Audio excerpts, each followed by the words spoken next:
Fine student, देखो financial market का मतलब क्या होता है। देखो इस मॉड्यूल में ना इतना कुछ समझने वाले हो कि आखिर शेयर मार्केट क्या है, कॉल मनी मार्केट क्या होता है, ठीक है, everything you are going to understand. बस सबसे पहले ये देखो कि आखिर पैसा किसको चाहिए होता है, जिसके पास पैसा नहीं होता है। सिंपल बात है। यदि मेरे पास पैसा नहीं है तभी तो मैं बैंक में जाऊंगा, यदि मेरे पास पैसा नहीं है तभी तो मैं साहूकार के पास में जाऊंगा, मनी लेंडर के पास में जाऊंगा। और दूसरा भी चीज़ इस तरह देखो कि अगला वाले के पास भी पैसा है इसलिए वो देना चाहता है। तो यानी कि जो फाइनेंशियल मार्केट है उसमें दो ग्रुप प्रेजेंट है, एक के पास पैसा है, एक के पास पैसा नहीं है। ये जो आदान प्रदान है दो तरीके से हो सकता है, बढ़िया समझना, ये दो तरीके से हो सकता है।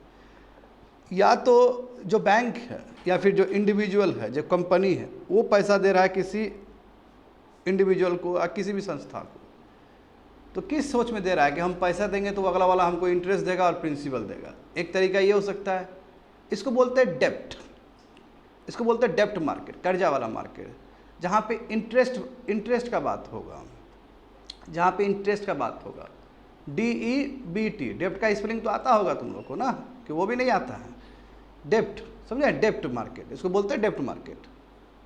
अब मान लो एक केस ये भी तो हो सकता है कि हम पैसा दे रहे हैं, हमको पैसा रिटर्न्स में नहीं चाहिए, हमको आपका शेयर चाहिए। आपका जो कंपनी में जो पैसा का रिक्वायरमेंट था हम दिए आपको, मगर हमको चाहिए शेयर। तो ये क्या हो गया फिर, इक्विटी हो गया। इक्विटी मतलब कुछ भागीदारी। जैसे मान लो कोचिंग सेंटर है हमारा, ठीक है ना, और हमको चाहिए लगभग लेट से 10 लाख रुपया चाहिए, तो हम किसी को बोल दिए कि हमारा कोचिंग का 10% हम बेच रहे हैं, आप लगा दीजिए। और हमने क्या बोला कि 10% भेज रहे हैं, आप एक काम करिए 10 लाख रुपया हमको दीजिए। अगला वाला मान गया, अगला वाला दे दिया, तो ये 90% शेयर मेरा और 10% शेयर उसका। और जिस हिसाब से हम कमाएंगे, जिस हिसाब से हमारा ग्रोथ होगा, उस हिसाब से उसको जाएगा 10%। तो ये भी तो एक तरीका हो सकता है, बात समझे। तो इसलिए जो फाइनेंशियल मार्केट है उसमें दोनों ही पॉसिबल है। एक डेप्ट भी पॉसिबल है, डेप्ट मार्केट भी पॉसिबल है, और दूसरा तुम्हारा इक्विटी मार्केट भी पॉसिबल। ये दो वर्ड को लेके चलो स्टूडेंट, ये भी काम आएगा, समझे ना। तो उस समय मैं बोलूँगा डेप्ट और इक्विटी, तो समझ लेना, सॉरी, हाँ, डेप्ट और इक्विटी। देखो इस फिगर में क्या दिया गया, आप समझो फिगर में क्या दिया। अच्छा, जब हम शेयर लिए, देखो शेयर, जब हम शेयर खरीदे या कोई शेयर खरीद रहा है तो उसको क्या मिलता है, उसको डिविडेंड मिलता है। क्या मिलता है, डिविडेंड समझ रहे हो ना। जब शेयर खरीदे, जब हम कमा रहे हैं पैसा, तो पैसा एक्स्ट्रा पैसा 10% उसका लगा हुआ है, 10% देंगे ना। जैसे मान लो कि हम लाख रुपया महीना कमा रहे हैं, पहले यदि उसका शेयर नहीं था तो लाख रुपया तो मेरे जेब में ही रहता, मगर चूँकि उसका 10% है तो लाख का 10% करके उसको भी देना पड़ेगा। जो ये पैसा उसको जा रहा है उसको बोलते हैं डिविडेंड। क्या बोलते हैं बाबू, डिविडेंड बोलते हैं।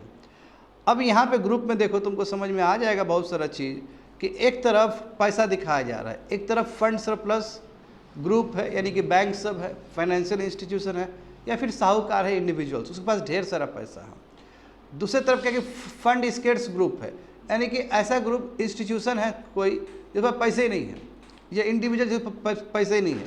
तो ये दोनों के बीच में रिलेशन क्रिएट होगा। वो रिलेशन कैसा क्रिएट होगा, या तो डेप्ट वाला रिलेशन क्रिएट होगा या फिर तुम्हारा इक्विटी वाला रिलेशन क्रिएट होगा। देखो वही बोल रहा है कि एक्सचेंज ऑफ मनी होगा दोनों के बीच में, वही इसको बोलते हैं मनी वैल्यू इंस्ट्रूमेंट्स। क्या क्या हो सकता है, या तो इंटरेस्ट वाला हो सकता है। इंटरेस्ट का मतलब क्या हुआ विद्यार्थी, डेप्ट, कर्जा, तो ब्याज देगा वो, या फिर डिविडेंड्स हो सकता है। दोनों केस पॉसिबल है। तो ये तुमको डिविडेंड और इंटरेस्ट से ये बताना चाह रहा है वहाँ पे कि देखो बाबू दोनों टाइप का मार्केट पॉसिबल है। कौन सा मार्केट, डेप्ट और इक्विटी। आ रहा है समझ में ना। तो देखो फाइनेंशियल मार्केट का डेफिनेशन क्या है, the market of an economy where funds are transacted between the fund surplus and the fund scarce individuals and group is known as financial market. So simple, कि ऐसा इकोनॉमी, ऐसा अर्थव्यवस्था जहाँ पे fund surplus group और fund scarce group के बीच में क्या हो रहा है, ट्रांजैक्शन हो रहा है मनी का। और किस बेसिस पे, या तो इक्विटी के बेसिस पे या फिर डेप्ट के बेसिस पे। तो डेप्ट के बेसिस पे कहेंगे तो इंटरेस्ट रेट मिलेगा। जैसे हम लोग बैंक में, अच्छा देखो, बैंक से जो पैसा लाते हो तो क्या बैंक का शेयर खरीदते हो तुम लोग, नहीं। तो बैंक के साथ जो हमारा जो रिश्ता है वो डेप्ट वाला है। वहाँ शेयर मार्केट में NSE में है ना, नेशनल स्टॉक एक्सचेंज में, मुंबई स्टॉक एक्सचेंज में, NSE BSE में जो लगाते हैं उसमें हम लोग स्टॉक खरीद रहे होते हैं, यानी कि उसमें हम लोग शेयर खरीद रहे होते हैं। देख रहे हो ना, दोनों ही हो रहा है कि नहीं हो रहा? आगे देखो, अब इसे देखो, एक फिगर दिया, नीचे वाला फिगर दिखा है कि रिलायंस है, टाटा है, LT है, बहुत बड़ा बड़ा कंपनी है। अब इसको चाहिए पैसा, इसको चाहिए पैसा। देखो अब इसको, ये जो कंपनी है इसको पैसा दो चीज़ के लिए चाहिए हो सकता है, दो केस में हो जाए। या तो उसको डे टू डे मेंटेनेंस के लिए भी चाहिए हो सकता है, जैसे होता है ना कि डे टू डे मेंटेनेंस के लिए उतना पैसा ही नहीं मेरे, हालांकि बड़ा कंपनी है ये, कई बार होता है कि बड़ा कंपनी भी कमा नहीं पा रहा है, उसका कम हो गया हो किसी न किसी रीजन से। तो देखो कोई भी कंपनी को, कोई भी संस्था को पैसा दो तरीके से चाहिए होता है। एक तरीका क्या होता है कि डे टू डे मैनेजमेंट, समझे ना, कि उसको डे टू डे मैनेजमेंट के लिए। और डे टू डे मैनेजमेंट का डेफिनेशन क्या है कि नॉर्मली 1 ईयर से पहले तक, बिफोर 365 डेज, यानी कि 364 दिन तक। ये इसी को बोलते हैं मनी मार्केट स्टूडेंट, जो आपको डे टू डे खर्च करने के लिए होता है पैसा।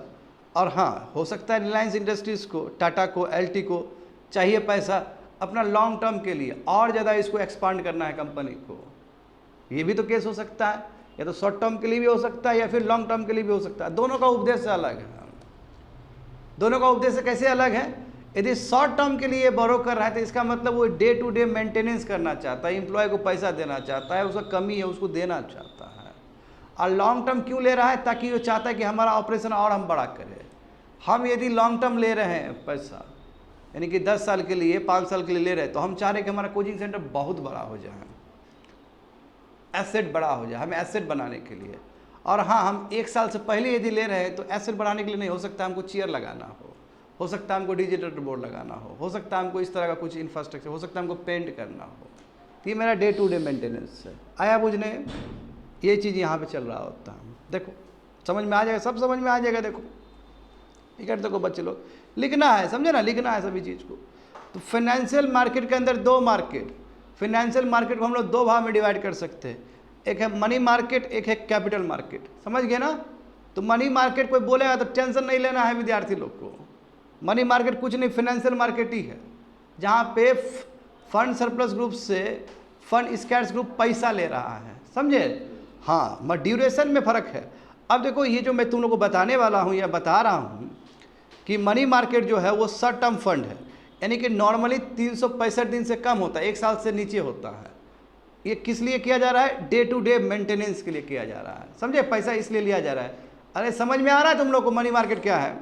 हाँ, बहुत ही इजी तरीके से बोल रहा हूँ, लिखते रहो सभी चीज़ को, डे टू डे मेंटेनेंस के लिए। हाँ, कोई हार्ड एंड फास्ट रूल नहीं है कि 365 दिन होगा। कई जगह पे देखोगे तो 3 साल के लिए भी शॉर्ट टर्म हो सकता है, मगर इकोनॉमिक्स में समझाने के लिए, ईजी करने के लिए बोला गया कि नॉर्मली 365 दिन से कम होता है। ऐसा बहुत सारा इंस्ट्रूमेंट हो सकता है मनी मार्केट का जो 1 साल से ज़्यादा भी हो। एक्सेप्शनल इज ऑलवेज प्रेजेंट, मगर नॉर्मली हम लोग बोल रहे हैं, जनरल क्लासिफिकेशन लिखा गया, नॉर्मल तरीके से हम लोग इस तरह बोलते हैं। तो बात समझे? ये मनी मार्केट यानी कि फाइनेंशियल मार्केट का हिस्सा मनी मार्केट हुआ, जिसमें शॉर्ट टर्म फंड्स हैं और जो 365 दिन से कम का हो, इसलिए 364 डेज लिखा गया है, 365 से एक दिन कम हो गया। दूसरा जो होता है कैपिटल मार्केट, देखो यहाँ पे इंपॉर्टेंट है कैपिटल मार्केट। तो फाइनेंशियल मार्केट का ही हिस्सा कैपिटल मार्केट, जिसमें लॉन्ग टर्म फंड्स लेते हैं, वही 1 साल से अधिक, 3 साल के लिए, 10 साल के लिए, 5 साल के लिए। और क्यों लेते हैं बच्चा लोग? ये एसेट क्रिएट करने के लिए। दोनों का पर्पस अलग हो गया ना। तो अब कोई पूछेगा कि मनी मार्केट क्यों सब्सक्राइब करता है लोग? तो डे टू डे मेंटेनेंस के लिए कंपनी। कैपिटल मार्केट क्यों सब्सक्राइब करता है लोग?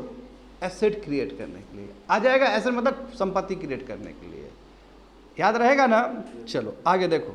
अब देखो यहाँ पे क्या नहीं है। अब मनी मार्केट के अंदर ये सभी कंपोनेंट्स सब, अब यही कंपोनेंट को अध्ययन करना है बढ़िया से हमें। मनी मार्केट देखो, लिखना नहीं है, आएगा, अभी आएगा, जब आएगा तब तो लिखना। मनी मार्केट के अंदर ट्रेजरी बिल है, मनी मार्केट के अंदर कैश मैनेजमेंट बिल है, मनी मार्केट के अंदर रिपो और रिवर्स रिपो रेट भी है, और मार्जिनल स्टैंडिंग फैसिलिटी भी है, जो RBI का बहुत बड़ा कंपोनेंट होता है। बच्चे लोग यहाँ से एक भी चीज़ छूटना नहीं चाहिए। नया स्टूडेंट भी, तुम लोग को भी 100% समझ में आना चाहिए ये मॉडल।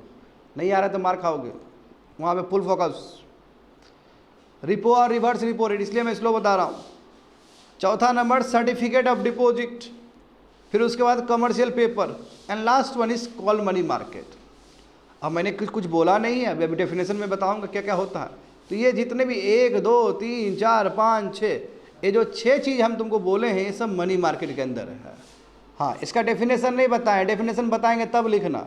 मैं ये तो तुम लोग अभी तक जान लिए हो कि मनी मार्केट का मतलब होता है कि जो डे टू डे ऑपरेशन है उसमें यदि कोई मिसमैच हो गया, यानी कि जितना हमको पैसा चाहिए था दिन प्रतिदिन चला। अब दिन प्रतिदिन का डेफिनेशन क्या है? 1 साल। 1 साल तक यदि हम अस्त व्यस्त हो गए थे, मेरे पास रेवेन्यू उतना नहीं था कि हम इतना एक्सपेंडिचर कर सके, तो उसके लिए हम मंगवा लिए पैसा। और जो पैसा हम मंगवा रहे हैं तो पैसा कहाँ से मंगवा रहे हैं? मनी मार्केट से। कहाँ से? मनी मार्केट से। किस लिए मंगवा रहे हैं? डे टू डे ऑपरेशन को मेंटेन करने के लिए। हाँ, यदि हमको कैपिटल मार्केट से मंगवाएंगे तो क्या होता है उसका मतलब? एसेट क्रिएट करने के लिए। समझ गए? देखो वहाँ लिखा गया है साफ साफ। जबकि कैपिटल मार्केट जब पैसा मंगवाइएगा उसमें आप एसेट क्रिएट करने के लिए। That is a basic difference between money market and your capital market, which and both are the parts of your financial market. अब फाइनेंशियल मार्केट में जो ट्रांजैक्शन हो रहा है या तो वो इंटरेस्ट के आधार पे हो रहा है या फिर डिविडेंड के आधार पे हो रहा है। इतना तो समझ में आ गया। ये लिखने की जरूरत नहीं है, अभी जब डिस्कस करेंगे तब समझ में आएगा ट्रेजरी बिल क्या है। अभी फालतू को लिखो मत उसमें। आगे देखो, तो हल्का फुल्का तो समझे हम लोग। उसी तरह आप कैपिटल मार्केट समझते हैं। इससे पहले क्या समझे? मनी मार्केट समझे। अब कैपिटल मार्केट समझते हैं। देखो कैपिटल मार्केट में जो हर समय यूनियन बजट सब में, सर्वे सब में आता है, वो गवर्नमेंट डेटेड सिक्योरिटी मार्केट है, जिसको हम लोग G-SEC भी बोल देते हैं लूजली, गवर्नमेंट का सिक्योरिटी। समझे? तो 1 हो गया ये। 2 क्या है? देखो IPO, इनिशियल पब्लिक ऑफरिंग, नए स्टॉक्स के लिए। मैं बताऊंगा थोड़ी देर में इसका मीनिंग, है ना। और तुम्हारा स्टॉक सब जो है ना, हमारा जो लगता है ना NSE BSE सब में, से भी जो रेगुलेट करती है, बिल्कुल वो इंडस्ट्रियल सिक्योरिटी मार्केट है। तीसरा देखो डेवलपमेंट फाइनेंस इंस्टीट्यूशन, ये भी इसका हिस्सा है। ठीक है, ये तीसरा हिस्सा है। एंड चौथा देखो फाइनेंशियल इंटरमीडिएट्स, जैसे म्यूचुअल फंड हो गए, जैसे इन्वेस्टमेंट फंड हो गया, जैसे वेंचर कैपिटल हो गया, और इस तरह बहुत सारा हो सकता है। तो मैंने इसका डेफिनेशन तो नहीं दिया है, ठीक है। जैसे मैंने ट्रेजरी बिल का कोई डेफिनेशन नहीं दिया है ना, सर्टिफिकेट ऑफ डिपॉजिट का कोई डेफिनेशन नहीं दिया, तो मैंने इसका भी कोई डेफिनेशन अभी तक दिया नहीं है। मैं जस्ट ये बोल रहा हूँ कि कैपिटल मार्केट के अंदर गवर्नमेंट डेटेड सिक्योरिटी हो सकता है ना, इंडस्ट्रियल सिक्योरिटी मार्केट हो सकता है, डेवलपमेंट फाइनेंस इंस्टीट्यूशन हो सकता है, और फाइनेंशियल इंटरमीडिएट हो सकते हैं। अब ये जो चीज़ है इसके बारे में थोड़ी देर में मैं बताऊंगा, क्योंकि ये इतना पर्याप्त नहीं है बताना जितना लिखा गया उसमें। समझ गए ना? बस उतना ही समझते चले जाओ जितना हम बोल रहे हैं। चलो नीचे करो। अब आते हैं हम लोग लौट के मनी मार्केट के बारे में। अब यहाँ से जो भी बताएंगे जो इंपॉर्टेंट लगेगा उसको लिखते रहना। देखो मनी मार्केट याद आया तुम लोग को? किसके लिए? एक साल के लिए एक्टिविटी के लिए, डे टू डे मिसमैच हो जाए उसके ऑपरेशन के लिए। यहाँ पे देखो अब लिखना कुछ नहीं है, हम जो पढ़ेंगे उस हिसाब से समझाएंगे जो इंपॉर्टेंट लगेगा तो वो लिखना। Here money is traded between individual और ग्रुप। सही बात है ना। मनी क्या है? या तो इंडिविजुअल और ग्रुप के बीच में ट्रेडेड हो रहा है। सही बात है ना। दोनों हिसाब से हो सकता है। दोनों मतलब क्या है? अच्छा, इक्विटी के लिए या फिर तुम्हारा उसके लिए डेब्ट के लिए, वही इंटरेस्ट के लिए। हाँ, शॉर्ट टर्म लेंडिंग कितना? 1 साल के लिए, ये जानते हो, फॉर 1 ईयर के लिए।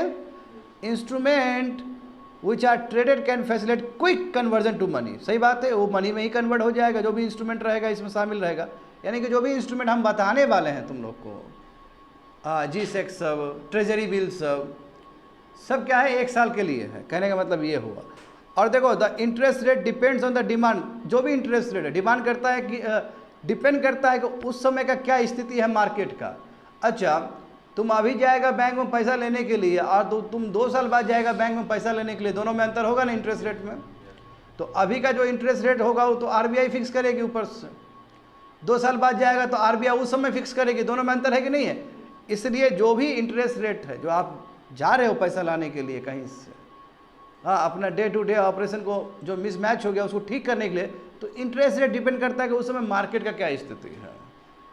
समझ गए ना ये चीज़? हाँ। Vibrant money market is essential for any economy and को एग्जिस्ट विथ कैपिटल। इसलिए स्टूडेंट मनी मार्केट बहुत जरूरी। और खुशी का बात है कि भारत में मनी मार्केट पूरी तरीके से स्टैब्लिश्ड है। बहुत अच्छा। ये 4-5 दशक देखोगे ना, 40-50 ईयर्स में इंडिया में मनी मार्केट बहुत ज़्यादा अच्छे से स्टैब्लिश है। You will get money from everywhere. साहूकार से भी तुमको मिल जाएगा, तुमको बैंक से भी मिल जाएगा। मनी मार्केट बहुत तगड़ा है इंडिया में, इसमें कोई सेकंड थॉट नहीं है, समझ गए ना।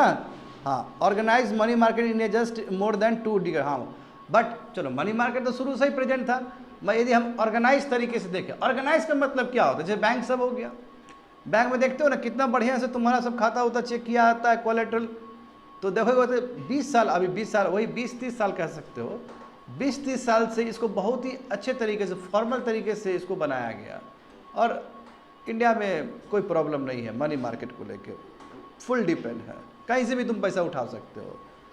अब देखो ना, एग्जांपल मैं खुद देता हूँ, जैसे मनी मार्केट में दोनों ही हो जाएगा, शेयर और ये वाला इक्विटी वाला। If you go to the bank you will get money, आराम से तुमको पैसा मिल जाएगा। हाँ, शेयर जाओ, शेयर पैसा लगाओ अपना NSE में, डीमैट अकाउंट खुला है कि नहीं खुला है, वहाँ तुमको मिल गया, तो तुमको क्या दिक्कत है। तो मनी मार्केट तो बहुत बहुत सुंदर है, मनी मार्केट हमारा भारत का। हाँ, जो दिक्कत है वो बॉन्ड मार्केट में दिक्कत है। खैर ये समझो, तो मनी मार्केट में क्या क्या चीज़ sir, treasury bills, cash management bill, repo and reverse repo, certificate of deposit, commercial paper and call money market, ये 6 चीज़ है। अब 6 चीज़ में पहला चीज़ समझते हैं बच्चे लोग। अब लिखना तुम लोग, ट्रेजरी बिल का मतलब क्या होता है। ठीक है, ट्रेजरी बिल का मतलब क्या होता है। देखो, ट्रेजरी बिल जो चीज़ है ना, ये ऑर्गेनाइज किया गया 1986 को इंडिया में। कहो कि सर ये तो बहुत नया कॉन्सेप्ट है, नया कॉन्सेप्ट नहीं है। भारत जब आज़ाद हुआ तो उसके बाद किसी न किसी अलग अलग फॉर्म में ये जारी किया ही जा रहा था, और ये ट्रेजरी बिल है। इसका मतलब क्या है कि गवर्नमेंट, भारत सरकार ये करती है इशू।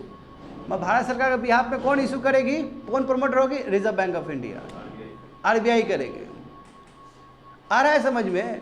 तो पूरी तरीके से फाइनली जो ऑर्गेनाइज हुआ, इसको जो ढांचा जो मिला, फॉर्मल जो ढांचा, लीगल ढांचा जो मिला, कब मिला, 1986 को मिला, इंस्टीट्यूशन के रूप में। मगर आज़ादी के बाद किसी न किसी फॉर्म में ट्रेजरी बिल इशू किया ही जा रहा था सरकार की तरफ से, और उसका प्रमोटर कौन था, RBI कर रही थी। इसलिए गवर्नमेंट ऑफ इंडिया का जो चीज़ है RBI करती, क्योंकि RBI प्रमोटर है उसका। इतना समझ में आया। देखो क्यों करती है, आखिर गवर्नमेंट को क्यों इशू करना पड़ता है ट्रेजरी बिल सब। अब बच्चे लोग ये इधर देखो, इधर बिल का, ट्रेजरी बिल बोले एक दस्तावेज है, डॉक्यूमेंट है। तुम्हारा जो जेब में पैसा जो है वो भी तो एक डॉक्यूमेंट ही है।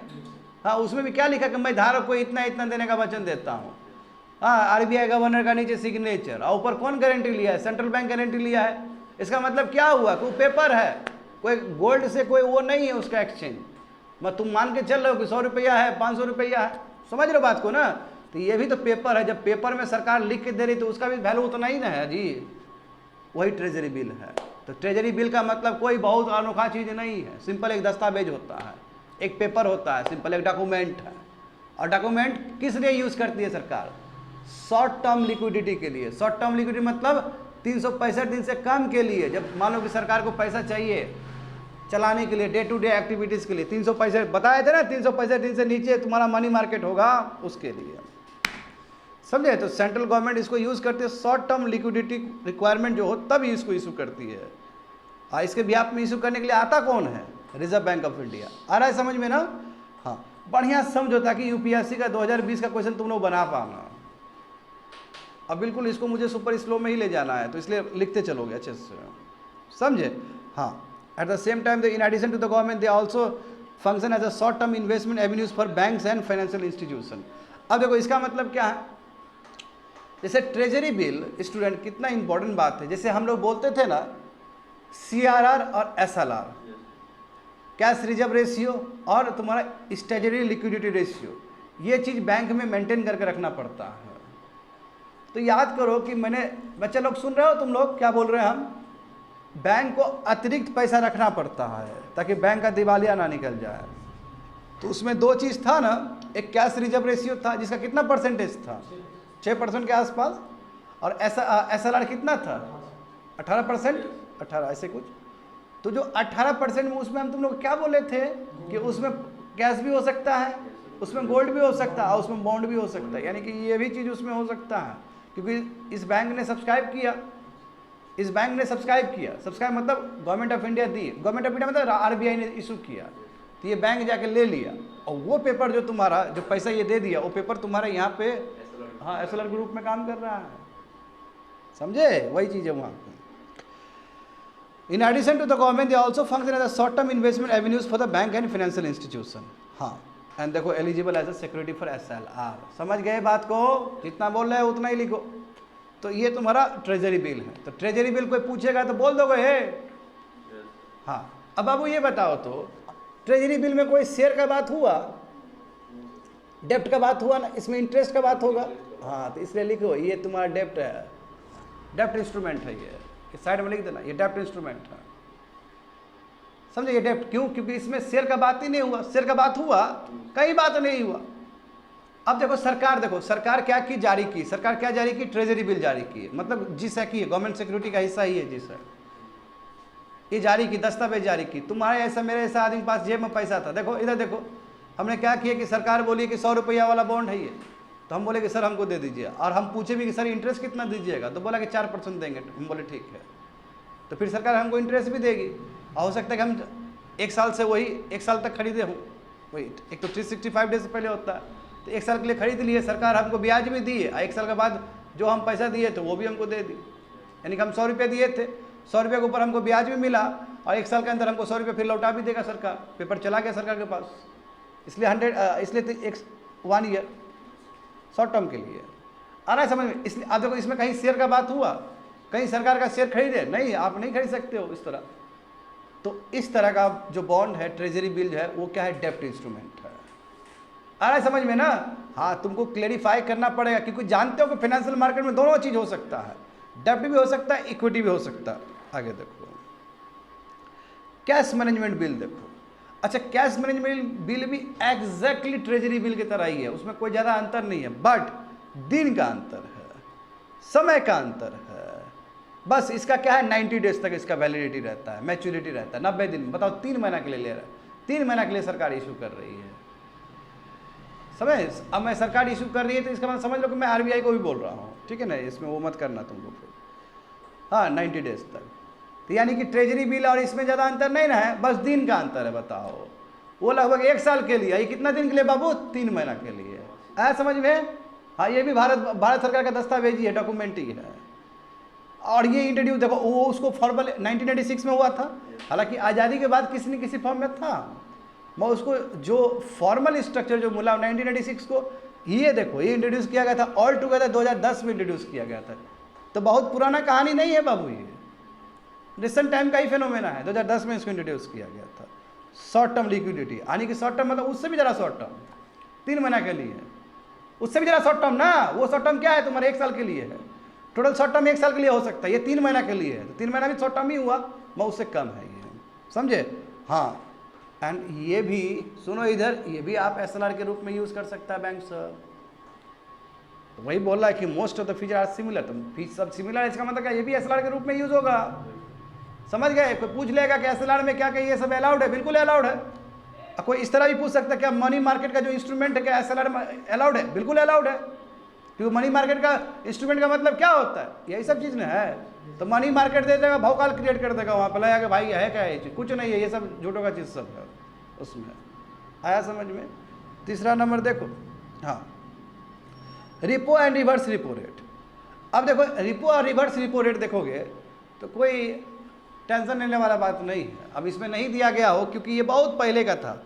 आगे बढ़ो, 4 नंबर बढ़ो, उसमें कुछ लिखा नहीं गया है। 1992 और 90, पहले देखो रिपो रेट जो है, रिपो रेट RBI 1992 को लेके आई और रिवर्स रिपो रेट 1996 को लेके आई। ठीक है, इतना ही समझो।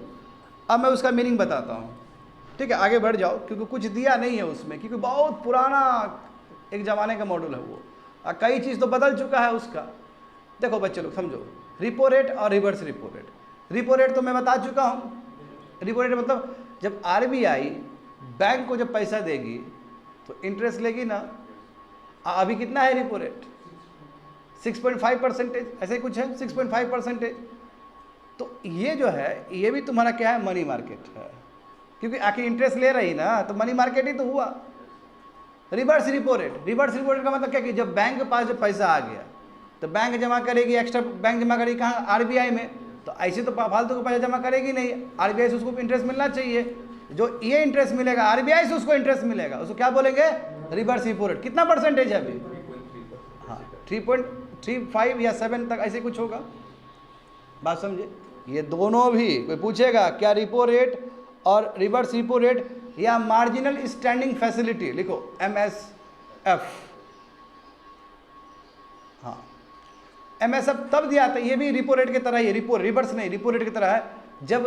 जब बैंक के पास कम पैसा हो, मतलब बैंक को और पैसा का जरूरत हो, बैंक को और जैसे बैंक को रिपो रेट के हिसाब से मिल गया तो बैंक ने रिपो रेट के हिसाब से बैंक को और चाहिए, बैंक को पैसा बहुत चाहिए होता है ना, तो मान लो कि रिपो रेट के हिसाब से दिया, बैंक को और पैसा चाहिए, तो उस समय एक रेट होता है, उसको बोलते हैं MSF, मार्जिनल स्टैंडिंग फैसिलिटी। वो भी इनफैक्ट मनी मार्केट का ही एक इंस्ट्रूमेंट है। आया, स्लैश करके हम लोग बैंक रेट बोल दे रहे होते हैं। तो नीचे लिखो बैंक रेट भी तुम्हारा क्या है, हाँ बस वो तीनों लिखो, बस हो जाएगा, उतना में काफ़ी है। आया समझ में? तो रिपो रेट हो, रिवर्स रिपो रेट हो या मार्जिनल स्टैंडिंग फैसिलिटी हो, all are the example of your money market.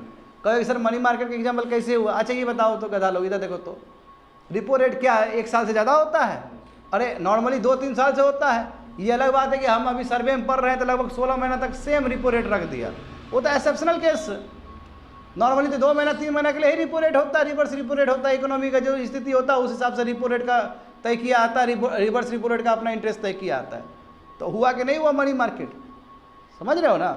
अब देखो कॉल मनी मार्केट, यहाँ पे देखो ये सब चीज़ को लिखते चलना है स्टूडेंट। कॉल मनी मार्केट देखो, ये भी बिल्कुल शॉर्ट टर्म फिनेंशियल मार्केट ही है, करेक्ट। हाँ, transaction takes place between overnight basis, यानी कि एक दिन के लिए भी होता है ये। जैसे मान लो कोई बैंक में दिक्कत हो गया तो एक बैंक दूसरे बैंक से पैसा ले रहा है ओवरनाइट के लिए, एक दिन के ट्रांजैक्शन के लिए, ठीक है। तो आप देखो इसमें एक दिन तो बोला गया है, मगर इसमें जो डेज है, नंबर ऑफ डेज कितना दिन होता है, 1 से लेकर 14 दिन तक के लिए हो सकता है। All the scheduled commercial banks, cooperative banks and primary dealers participate in the auction. ये कॉल मनी मार्केट में देखो, कॉल मनी मार्केट लिखा गया है 4था नंबर। कॉल मनी मार्केट में जो शेड्यूल्ड बैंक्स हैं, कोऑपरेटिव बैंक्स हैं, है ना, प्राइमरी डीलर्स। अब प्राइमरी डीलर्स का मतलब क्या होता है स्टूडेंट? प्राइमरी डीलर्स का मतलब है कि जिसको ऑथराइजेशन सरकार की तरफ से मिला है कि वो स्टॉक का काम कर सकता है, वो कोई चीज़ काम कर सकता है। तो प्राइमरी डीलर्स एक बैंक भी हो सकता है। अब प्राइमरी डीलर्स तुम्हारा एक इंडिविजुअल भी हो सकता है, जिसको सरकार की तरफ से वो मिल गया हो, आदेश मिल गया कि आप वो काम कर सकते हैं, स्टॉक वाला जो काम कर सकते हो। तो primary dealer must get permission from the government. हाँ, interest rate are market driven. तो देख रहे हो ना, इसका मतलब देखो क्या है इसका मतलब। देखो पहले हो क्या रहा था, पहले बहुत प्रॉब्लम विद्यार्थी हो रहा था। अभी थोड़ा थोड़ा इसका हिस्ट्री देखोगे, कॉल मनी मार्केट को क्यों इंट्रोड्यूस किया गया, तो हो रहा देखो, जैसे एग्जांपल SBI दिया गया, इंडियन बैंक दिया गया है एंड बैंक ऑफ बड़ौदा दिया गया। देखो साइड में, जब एक बैंक दूसरे बैंक से जब पैसा मांग रहा था तो उस समय खूब मोनोपोली हो रहा था, अगला वाला खूब महंगा लोन दे रहा था, समझे। तो ये RBI से रहा नहीं गया, RBI बोला गलत चीज़ चल रहा है, गलत है। तो इसलिए RBI इस तरह का मैकेनिज्म लेके आए कॉल मनी मार्केट, जिसमें क्या है कि ये जितने भी है कॉमर्शियल बैंक, कोऑपरेटिव बैंक, सब पार्टिसिपेट कर सकते हैं ऑक्शन में, और उस हिसाब से इंटरेस्ट रेट तय कर सकते हैं। बट इंटरेस्ट रेट पूरी तरीके से मार्केट पर डिपेंड करेगा, डिमांड और सप्लाई।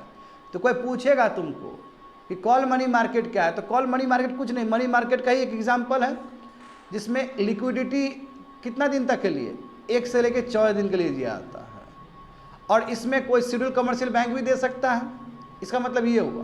प्राइमरी डीलर्स भी दे सकता है, कोऑपरेटिव बैंक भी दे सकता है, समझे, पार्टिसिपेट कर सकता है। और जो भी इंटरेस्ट होगा, समझ रहे हो ना, जो भी इंटरेस्ट, क्योंकि पहले मोनोपोली हो रहा था, मैं बोल तो रहा हूँ, तो RBI ने इसको फॉर्मलाइज कर दिया। नो, आपको प्रॉपर रूल्स के साथ काम करना होगा। तो प्राइमरी डीलर भी इशू कर सकता है, ये सभी इशू कर सकता है इसको, कॉल मनी मार्केट को। और इंटरेस्ट रेट किस पे डिपेंड करता है, मार्केट पे। आया समझ में। मोनोपोली को कम करने के लिए, एक बैंक का मोनोपोली कम करने के, क्योंकि एक बैंक अपने मन से ज़्यादा इंटरेस्ट ले रहा था पहले दूसरे बैंक को देने के लिए। कई बार होता है, देखो सब दरवाजा बंद हो गया। इधर देखो विद्यार्थी, रिपो रेट से दिया फिर भी पैसा चाहिए उसको, मार्जिनल स्टैंडिंग फैसिलिटीज़ दिया तो फिर भी उसको पैसा चाहिए। अब क्या करेगा? हाँ, ऐसे कुछ है, और भी मैकेनिज्म हो सकता है। अब क्या करे बेचारा बैंक को पैसा और चाहिए, लिक्विडिटी का शॉर्टेज हो गया, तो वो इसलिए अब दूसरे बैंक को बोलता था कि सर हमको पैसा दीजिए, हम ये सब हमारा जितना भी ऑप्शन था सब खत्म हो गया, और वहाँ धांधली हो रहा था। तो उसी के लिए वो कॉल मनी मार्केट लाया गया है, ताकि थोड़ा फॉर्मलाइज हो। आया समझ में? आगे तो 5 नंबर देखो, कॉमर्शियल पेपर देखो। अब कॉमर्शियल पेपर का मतलब यहाँ पे आ जाएगा तुम्हारा ये सभी चीज़ जो बड़े बड़े कंपनी है, मगर ये रिपोर्टेड कंपनी होना चाहिए, जैसे रिलायंस हो गया, टाटा हो गया, एलटी हो गया, ये सब बहुत प्रतिष्ठित कंपनी सब है। प्रतिष्ठित का मतलब है कि पैसा कमाने वाला, बहुत पैसा है एक कंपनी के पास। छुटपुटिया कंपनी नहीं होना चाहिए, कंपनी क्रेडिबल होना चाहिए, समझ गए ना? तो ये भी जैसे सरकार ट्रेजरी बिल इशू की ना, सरकार और क्या इशू की पता, कैश मैनेजमेंट बिल पास की ना, कितना दिन के लिए? 90 दिन के लिए। तो इसी तरह ये भी इंट्रोड्यूस कर सकता है, ये भी कर सकता है। इसलिए लिखा गया it is a privately placed instrument, यानी कि यहाँ सरकार नहीं कर रही है इंस्ट्रूमेंट इशू, कौन कर रहा है? प्राइवेट लोग, ये सब कर रहा है। बात समझे? और ये कॉन्सेप्ट 1990 में इंट्रोड्यूस किया गया। तो देखो इसमें companies, primary dealers, financial institute are permitted to, देखो जैसे उसमें भी था ना, ऐसे बच्चे लोग इससे पहले क्या पढ़े थे, कॉल मनी मार्केट में भी पार्टिसिपेट कर सकता है ना, schedule commercial bank, cooperative bank, private dealer. Similarly यहाँ पे भी देखो कंपनी भी, प्राइवेट कंपनी भी कर सकता है कमर्शियल पेपर। हाँ, प्राइवेट डीलर्स का मतलब क्या बताया, जिसको सरकार ने आदेश दे दिया हो, और वो एक बैंक भी हो सकता है या कि इंडिविजुअल भी हो सकता है, स्टैंड अलोन भी हो सकता है, इंडिविजुअल भी हो सकता है, वो आदमी तुम्हारे जैसा मेरे जैसा भी हो सकता है, बट उसको परमिशन लेना पड़ेगा, समझे? या फाइनेंशियल इंस्टीट्यूशन, फाइनेंशियल इंस्टीट्यूशन मतलब क्या है? बैंक हो सकता है, नॉन फाइनेंशियल ये एनबीएफसी भी हो सकता है। तो ये इशू करती है, समझे? और हाँ, जहाँ तक सवाल है कंपनी का, अब थोड़ा वैल्यू ऊपर नीचे हो गया होगा, उस समय के हिसाब से कितना था कि 4-5 करोड़ कम से कम आपका नेटवर्थ होना चाहिए, उससे ज़्यादा ही हो गया होगा अभी। और क्रेडिट रेटिंग अच्छा होना चाहिए। अच्छा, मूडीज़ है, स्टैंडर्ड एंड पुअर है, फीच है, ये सब क्या करता है? हेल्थ देखता है कंपनी का। यदि कंपनी का हेल्थ बहुत बढ़िया है तो वही कंपनी इशू कर सकते हैं, झुटपुटिया वाला कंपनी नहीं कर सकता। बैजू उजू कोई अब नहीं रहा उसका वैल्यू। यदि बैजू यदि कमर्शियल पेपर जारी करेगा तो कोई उसका वैल्यू नहीं है। क्या है उसका मार्केट कैपिटलाइजेशन? बर्बाद हो चुका है वो। जिसका क्रेडिबिलिटी स्ट्रांग हो, क्रेडिट रेटिंग बहुत अच्छा हो उसका, वो इशू कर सकता है, कंपनी भी इशू कर सकता है। इसलिए प्राइवेटली प्लेस्ड और कमर्शियल बैंक सब तो कर ही रहा है। हाँ, इसका देखो ड्यूरेशन 7 दिन से लेके 1 साल तक का। 1 साल से पहले है ना, ये मैंने क्या बोला, कोई हार्ड एंड फास्ट रूल नहीं है कि केवल 1 साल ही होगा, 1 साल से ज़्यादा भी हो सकता है। मगर नॉर्मली हम लोग मान के चलते कि जो मनी मार्केट जो इंस्ट्रूमेंट है वो 1 साल तक के लिए होता है। और किस लिए होता है, क्या कारण है? डे टू डे, हाँ very good, day to day maintenance के लिए, ऑपरेशंस के लिए, समझ गए? आगे देखो सर्टिफिकेट ऑफ डिपॉजिट देखो। अब सर्टिफिकेट ऑफ डिपॉजिट तुम्हारा 1989 में इंट्रोड्यूस किया गया। अब ये कौन इशू, देखो कितना पहले शुरू में हम लोग पढ़े थे, first second third reverse repo rate तक, है ना, रिपो और रिवर्स सब आरबीआई कर रही थी, याद है ना, सब आरबीआई कर रही थी। अब देखो उसके बाद क्या हुआ कि आरबीआई छोड़ दिया, बाकी लोग कर रहा है। ये भी ऐसा ही है। ये कौन करता है इशू? शेड्यूल कमर्शियल बैंक या फाइनेंशियल इंस्टीट्यूशन करता है, बट वही आरबीआई का ऑथराइजेशन होना चाहिए, आरबीआई से परमिशन मिलना चाहिए। ऐसा नहीं कि आरबीआई को पता ही नहीं है और ये लोग इशू कर रहा है, ऐसा नहीं हो सकता है। यदि मनी से रिलेटेड कुछ भी काम होगा तो आरबीआई को पता होना चाहिए ऊपर, बात समझे? तो ये शेड्यूल अर्थात शेड्यूल्ड वर्ड है, क्योंकि आरबीआई का एक शेड्यूल स्टेटस होता है, उसके अंदर यदि कोई बैंक आ गया तो उसको शेड्यूल बैंक कहते हैं। तो वो कमर्शियल भी हो सकता है। जैसे अभी रिसेंट टाइम में आया था ना कि स्मॉल फाइनेंस बैंक, बिल्कुल स्मॉल फाइनेंस बैंक को यूनिवर्सल बैंक बनना है, तो उसके लिए फर्स्ट जो क्राइटेरिया था कि आपको शेड्यूल स्टेटस में आना है। तो शेड्यूल वर्ड का ही मतलब होता है, शेड्यूल मतलब एक स्टेटस पाना है। देखो ये शेड्यूल कमर्शियल बैंक इशू कर सकता है या फाइनेंशियल इंस्टीट्यूशन इशू कर सकता है। अब इसमें देखो मिनिमम अमाउंट कितना है, 1 लाख का, और उसके बाद उसका मल्टीपल। तो 1 लाख का मल्टीपल जानते हो कि 10 करोड़ 20 करोड़ तक जा सकता है, उसमें कोई शक नहीं है ना स्टूडेंट? 1 लाख का मल्टीपल देखो ना, 1 लाख का मल्टीपल क्या होगा? 1 लाख, 2 लाख, 3 लाख, 4 लाख, 5 लाख, बस ये कि 1.5 लाख नहीं होगा इस तरह मल्टीपल में। देखो यहीं पे एक्सेप्शनल है, यदि कमर्शियल बैंक इशू करती है बच्चे लोग, कमर्शियल बैंक जैसे देखते हो आईडीबीआई बैंक सब ये सब, तो ये 7 दिन से लेके 1 साल तक के लिए कर सकती है। मगर मान लो कि दूसरा कोई फाइनेंशियल इंस्टीट्यूशन कर रहा है, जैसे एनबीएफसी कर रहा है, दूसरा और भी फाइनेंशियल इंस्टीट्यूशन होता है, तो उस समय मनी मार्केट का ये इंस्ट्रूमेंट 3 साल तक के लिए जा सकता है। इसलिए मैंने कहा कि कोई हार्ड एंड फास्ट रूल नहीं है कि केवल 1 साल तक समझो। 3 साल तक भी ले जा सकता है। देखो खुद तुमको एक्सेप्शनल मिल गया है सर्टिफिकेट ऑफ डिपॉजिट का, लिख पा रहे हो ना सभी चीज? हाँ, तो एक हिस्सा कंप्लीट हो गया हमारा। याद करोगे? जल्दी जाओ, हमको बताओ जल्दी से क्या क्या पढ़े हैं हम लोग अभी तक। ऊपर जाओ, देखो treasury bill completed, cash management bill completed, repo reverse repo marginal standing facility completed, certificate of deposit completed, commercial paper completed, call money market completed. ठीक है, और उसमें हाँ सर्टिफिकेट ऑफ डिपॉजिट बाद में था, मैं कॉल मनी मार्केट, हाँ समझ गए, नहीं सब बता चुके हैं। अब आते हैं कैपिटल मार्केट पे लौट के।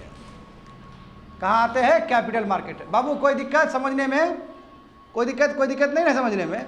चलो अब इसमें देखते हैं कि इसमें क्या है।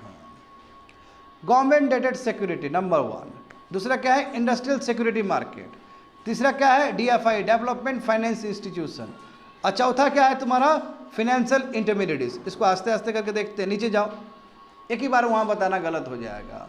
नीचे देखते हैं, पहला वाला लेते हैं, जीसैक स्टूडेंट पहले वाला ले रहे हैं, याद आया? हाँ, किसका ये किसका ले रहे हैं हम लोग? हाँ, कैपिटल मार्केट का ले रहे हैं, पहला वाला ले रहे हैं। अब इसमें देखा, इसमें कितना बढ़िया ट्विस्ट है। देखो इसमें ट्विस्ट क्या है, देखो जीसैक भले ही वहाँ पे लिख दिया हो कि जीसैक कैपिटल मार्केट का हिस्सा है, लिख दिया ना, मैं इट इज़ नॉट ट्रू। जीसैक में ऐसा बहुत सारा इंस्ट्रूमेंट है जो मनी मार्केट का भी हिस्सा है, और बहुत सारा ऐसा चीज़ है कि जो तुम्हारा कैपिटल मार्केट का भी हिस्सा है। क्योंकि मनी मार्केट और कैपिटल मार्केट का क्या डेफिनेशन है? 1 साल से नीचे हो तो मनी मार्केट, और 1 साल से ऊपर हो तो कैपिटल मार्केट, यही ना पढ़ते हैं हम लोग। तो यहाँ देखो बच्चे लोग, इसलिए जीसैक मतलब गवर्नमेंट सिक्योरिटी के अंदर बहुत कुछ हो सकता है। जैसे ट्रेजरी बिल पढ़े कि नहीं पढ़े अभी तक तुम लोग, कि 365 दिन से नीचे यानी कि 364 दिन तक अप टू। दूसरा अभी कैश मैनेजमेंट बिल पढ़ा कि नहीं पढ़ा? जो बैंक ही नहीं, जो गवर्नमेंट ऑफ इंडिया ने इशू करती है और RBI उसको प्रमोट करती है, तो कितना 90 दिन तक। तो ये तो मनी मार्केट था, मनी मार्केट था, फिर भी तो गवर्नमेंट सिक्योरिटी ही था वो, आया बुझने। हाँ, तो ये इस कैटेगरी का गवर्नमेंट सेक है, जीसैक है। अब दूसरा कैटेगरी देखो, कैपिटल मार्केट। कैपिटल मार्केट मतलब क्या? 1 साल से ऊपर। देखो इधर देखो बच्चे लोग, इधर देखो, सेंट्रल गवर्नमेंट अपना बॉन्ड मैक्सिमम 40 साल तक के लिए जारी कर सकती है, मैक्सिमम पीरियड 40 ईयर्स तक कर सकती है, आया बुझने? 40 ईयर्स तक कर सकती है। यदि 40 ईयर्स तक करिए तो कौन सा मनी मार्केट में आएगा, कैपिटल मार्केट में आएगा? हाँ बिल्कुल। तो देखो वही 1 साल से लेकर 40 साल तक सब कैपिटल मार्केट के अंदर आ गया, आया समझ में? हाँ, तो क्या तुम पूछोगे सर खाली सेंटर ही बोल रहे हैं, क्या स्टेट नहीं कर सकता? क्या स्टेट भी कर सकता है। मैं स्टेट का जो पावर है 1 साल से लेकर 10 साल तक के लिए हो सकता है। हाँ, 1 साल से लेकर 10 साल तक के लिए, और उसको फिर हम गवर्नमेंट सिक्योरिटी नहीं बोलेंगे, उसके लिए एक टर्मिनोलॉजी है, उसको बोलते हैं स्टेट डेवलपमेंट लोन। देखो उसको क्या बोलेंगे? State development loan.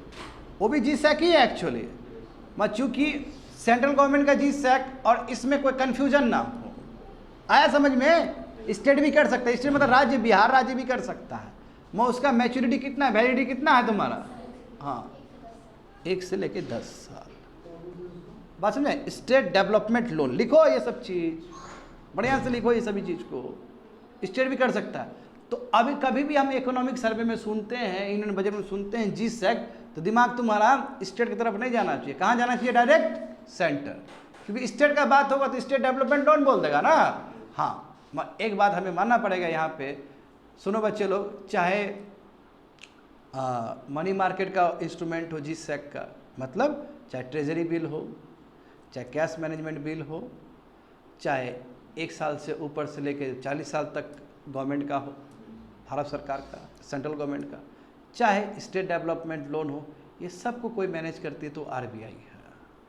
ऐसा नहीं कि स्टेट डेवलपमेंट लोन है तो RBI नहीं करेंगे, बिल्कुल RBI ही उसको भी मैनेज करेंगे।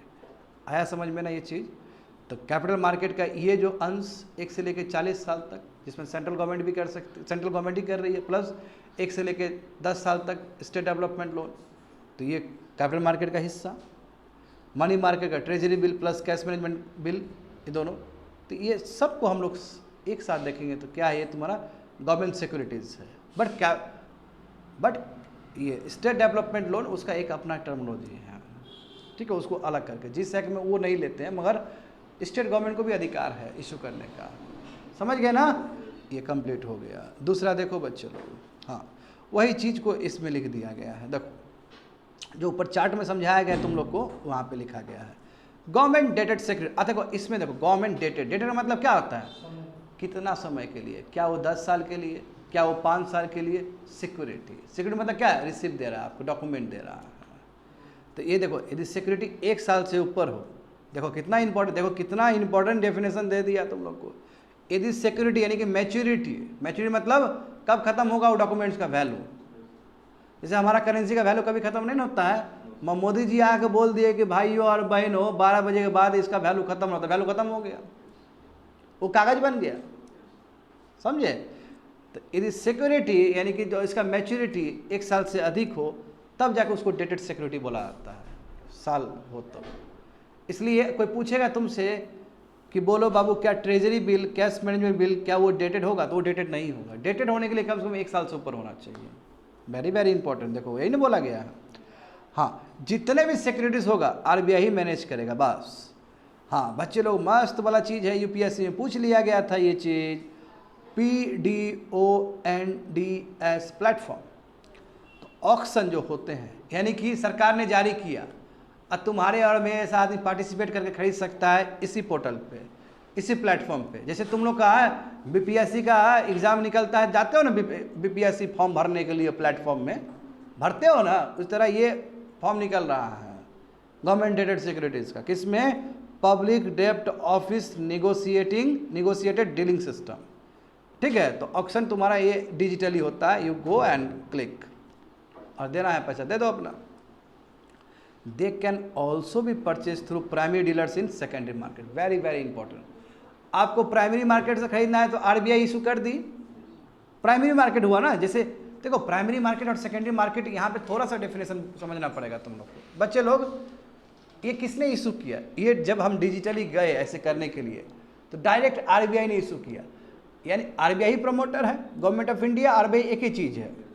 वो जब कोई चीज़ लिख के दे रही है वहाँ पे और वो हम भर रहे हैं या हम पैसा दे रहे थे, ये प्राइमरी मार्केट है, क्योंकि इसमें कोई बीच का बिचौलिया नहीं है, इसमें डायरेक्ट संवाद है। वो जो डॉक्यूमेंट्स है और हम है उसमें बीच में कोई दूरी नहीं है, समझे। जैसे तुम और भगवान के, तुम्हारे और भगवान के बीच में कोई पुजारी नहीं है तो प्राइमरी मार्केट है। अब बीच में कोई पुजारी आ गया, तुम्हारा मैसेज पहुंचाएगा तो वो सेकेंडरी मार्केट है। आया बुझने, हाँ, पांडा आ गया बीच में तो हो गया। फिर पांडा आने का मतलब क्या हो गया, यही बात से समझोगे, और क्या कर सकते हैं हम भी, मजबूरी है मेरा। देखो समझो यहाँ पे आया ही समझ, मगर देखो यही चीज प्राइमरी डीलर बेचे बाबू। प्राइमरी डीलर मतलब जिसको सरकार ने आदेश दिया, आरबीआई ने जिसको परमिशन दिया। ये एक बैंक भी हो सकता है ना, हो सकता है ना, या फिर एक इंडिविजुअल भी हो सकता है। उससे यदि तुम खरीद रहा है तो फिर सेकेंडरी मार्केट हुआ। आया बुझने, तो डायरेक्ट जब आरबीआई से खरीद रहा है तुम इस पोर्टल पे, इस प्लेटफॉर्म पे, प्लेटफॉर्म का नाम क्या है, PDONDS, तो प्राइमरी मार्केट। मगर वही चीज, वो डॉक्यूमेंट्स क्या किया, प्राइमरी, पहले प्राइमरी डीलर्स ने खरीद लिया, अब तुम प्राइमरी डीलर से खरीद रहा है तो क्या हुआ, सेकेंडरी मार्केट, समझे। हाँ, अब देखो इसमें क्या है कि मिनिमम जो सब्सक्रिप्शन है कम से कम कितना देना पड़ेगा ट्रेजरी बिल के लिए। देखो हाँ कितना है, 10,000 है। अब ये बदल गया हुआ, ये मत ये सब मत लिखना रहेगा, डालो ये कितना चेंजेस आता है इसमें, हटाओ इसको, कोई काम का नहीं है। नॉर्मली हाँ, फाइनेंशियल इसमें पार्टिसिपेट इन द, हाँ नॉर्मली क्या होता है जब इसका चलता है, बोली उली चलता है कि कौन खरीदेगा रे, कौन खरीदेगा, तो फाइनेंशियल इंस्टीट्यूशन सब आके ही खरीद लेता है। क्यों, अरे उसको मजे में है, वो क्यों खरीद लेगा बाबू, SLR में रख देगा वो अपना, कोई टेंशन नहीं है उसको। आरबीआई बोलेगा SLR दिखाओ तो वो अपना दस्तावेज दिखा देगा, ये देखिए देखिए देखिए आज भी खरीदे हैं, देखिए देखिए देखिए, कोई टेंशन ही नहीं उसको, काहे कि उसके लिए तो उतना ही वो एसेट है। तो इसलिए जो सब्सक्राइब करने के लिए ज़्यादातर पहुंचता है फाइनेंशियल इंस्टीट्यूशन, मतलब क्या हुआ, वही बैंक्स, समझे, ये सब शेड्यूल कमर्शियल बैंक, ये दुनिया भर का बैंक सब। हाँ अभी देखो कितना मस्त दिया गया, वही if the state governments borrow money, यदि स्टेट गवर्नमेंट को पैसा चाहिए तो उसके लिए है ना एक व्यवस्था, state development loan, and RBI also, RBI उसको भी मैनेज करती है। अब देखो ये भी तो गजब बात है कि जब कोई SDL खरीद लिया, स्टेट डेवलपमेंट, यानी बिहार ने बोला, बिहार सरकार ने बोला कि हमको पैसा चाहिए, आरबीआई प्लीज़ हेल्प करो हेल्प करो हेल्प करो, तो आरबीआई बोला कि पहले SDL लाओ जल्दी से, हम दे देते हैं। तो बैंक लोगों को बोला कि बिहार सरकार ने क्या किया, SDL जारी किया है 10 साल तक, मैक्सिमम 10 साल तक हो सकता है, कौन लेगा, तो बैंक सब दौड़ते हुए कि हम लेंगे हम लेंगे हम लेंगे। तो बोला ले लो। अब बैंक को क्या दिक्कत है, बैंक भी तुम्हारा SLR के रूप में उसको भी रख रहा है, तो कहीं कोई नुकसान ही नहीं है। बैंक का उतना पैसा चला गया बिहार सरकार का, बिहार सरकार मजे में रोजगार दे रही है, समझ रहे हो ना, ऐसा कुछ। तो कोई पूछ लेगा कि स्टेट डेवलपमेंट लोन क्या SLR के रूप में यूज़ हो सकता है, तो क्या बोलोगे, बिल्कुल हो सकता है। इसका भी ट्रीटमेंट वही है बाकी जो गवर्नमेंट सिक्योरिटी का ट्रीटमेंट है, ये भी गवर्नमेंट सिक्योरिटी है, बस उससे इसका कन्फ्यूजन ना हो इसलिए उसको थोड़ा सा नामकरण अलग दे रहे हैं, क्योंकि ये तो स्टेट का चीज़ ना है, समझे। चलो आगे देखते हैं। ये देखो इंडस्ट्रियल, अब ये समझ गए ना फर्स्ट वाला गवर्नमेंट सिक्योरिटी वाला, उसमें कॉल मनी मार्केट और सॉरी ये वाला मनी मार्केट और कैपिटल मार्केट दोनों ही इन्वॉल्व है। अब दूसरा देखते हैं इंडस्ट्रियल सिक्योरिटी मार्केट। ये देख रहे हो NSE BSE बाबू आ गया है दौड़ते हुए। ये सब अभी तक जितना पढ़े हो विद्यार्थी सब डेप्ट इंस्ट्रूमेंट था, सब डेप्ट इंस्ट्रूमेंट था अभी तक जितना पढ़ा तुम लोग। SDL हो, कैश मैनेजमेंट बिल्स हो, है ना, सर्टिफिकेट ऑफ डिपॉजिट हो, जितना था बच्चे लोग वो क्या था, सब डेप्ट इंस्ट्रूमेंट था, क्योंकि इंटरेस्ट मिल रहा था। अब थोड़ा दूसरा, अब क्या हो गया तुम्हारा, अब आएगा इक्विटी वाला। इक्विटी समझता है ना, शेयर वाला चीज। देखो तो this is one of the segment of financial market, ये भी बिल्कुल फाइनेंशियल मार्केट का ही एक हिस्सा है। फाइनेंशियल मार्केट का दो हिस्सा है ना, क्या क्या है, मनी मार्केट और कैपिटल मार्केट, तो वही बोल रहा है। तो कैपिटल मार्केट होने का मतलब क्या, फाइनेंशियल मार्केट का हिस्सा, बट यहाँ पे इक्विटी हाँ, लॉन्ग टर्म कैपिटल को रेज किया जाता है, मतलब पैसा जो लंबा समय के लिए यूज़ करेंगे, क्योंकि कैपिटल मार्केट का मतलब ही होता है कि 1 साल से ऊपर। किस लिए करते हैं, अरे किस लिए करते हैं, एसेट को बढ़ाने के लिए। इसमें इंस्ट्रूमेंट सब देखो, इसमें क्या क्या हो सकता है, शेयर हो सकता है, बॉन्ड भी हो सकता है, ठीक है, डिवेंचर भी हो सकता है। इंडस्ट्रियल से हाँ, डिवेंचर जानते हो जब हाँ प्राइवेट जब करता है, बॉन्ड जारी करता है तब। अब देखो बच्चे लोग, अब हुआ क्या, अब देखो NSE और BSE देखते रहते हैं ना हम लोग कि 70,000 गया ऊपर, अरे BSE मुंबई स्टॉक एक्सचेंज जो कि सबसे पुराना हमारा, 70,000 गया तो खूब खुशी मिल रहा है कि वाह वाह वाह इंडिया कमाल कर दिया, सच में ही कमाल कर दिया। कहाँ पहले बेस वैल्यू उसका बेस वैल्यू उसका 100 था, अब वहाँ से 70,000 गया तो बहुत बड़ा यात्रा है उसका।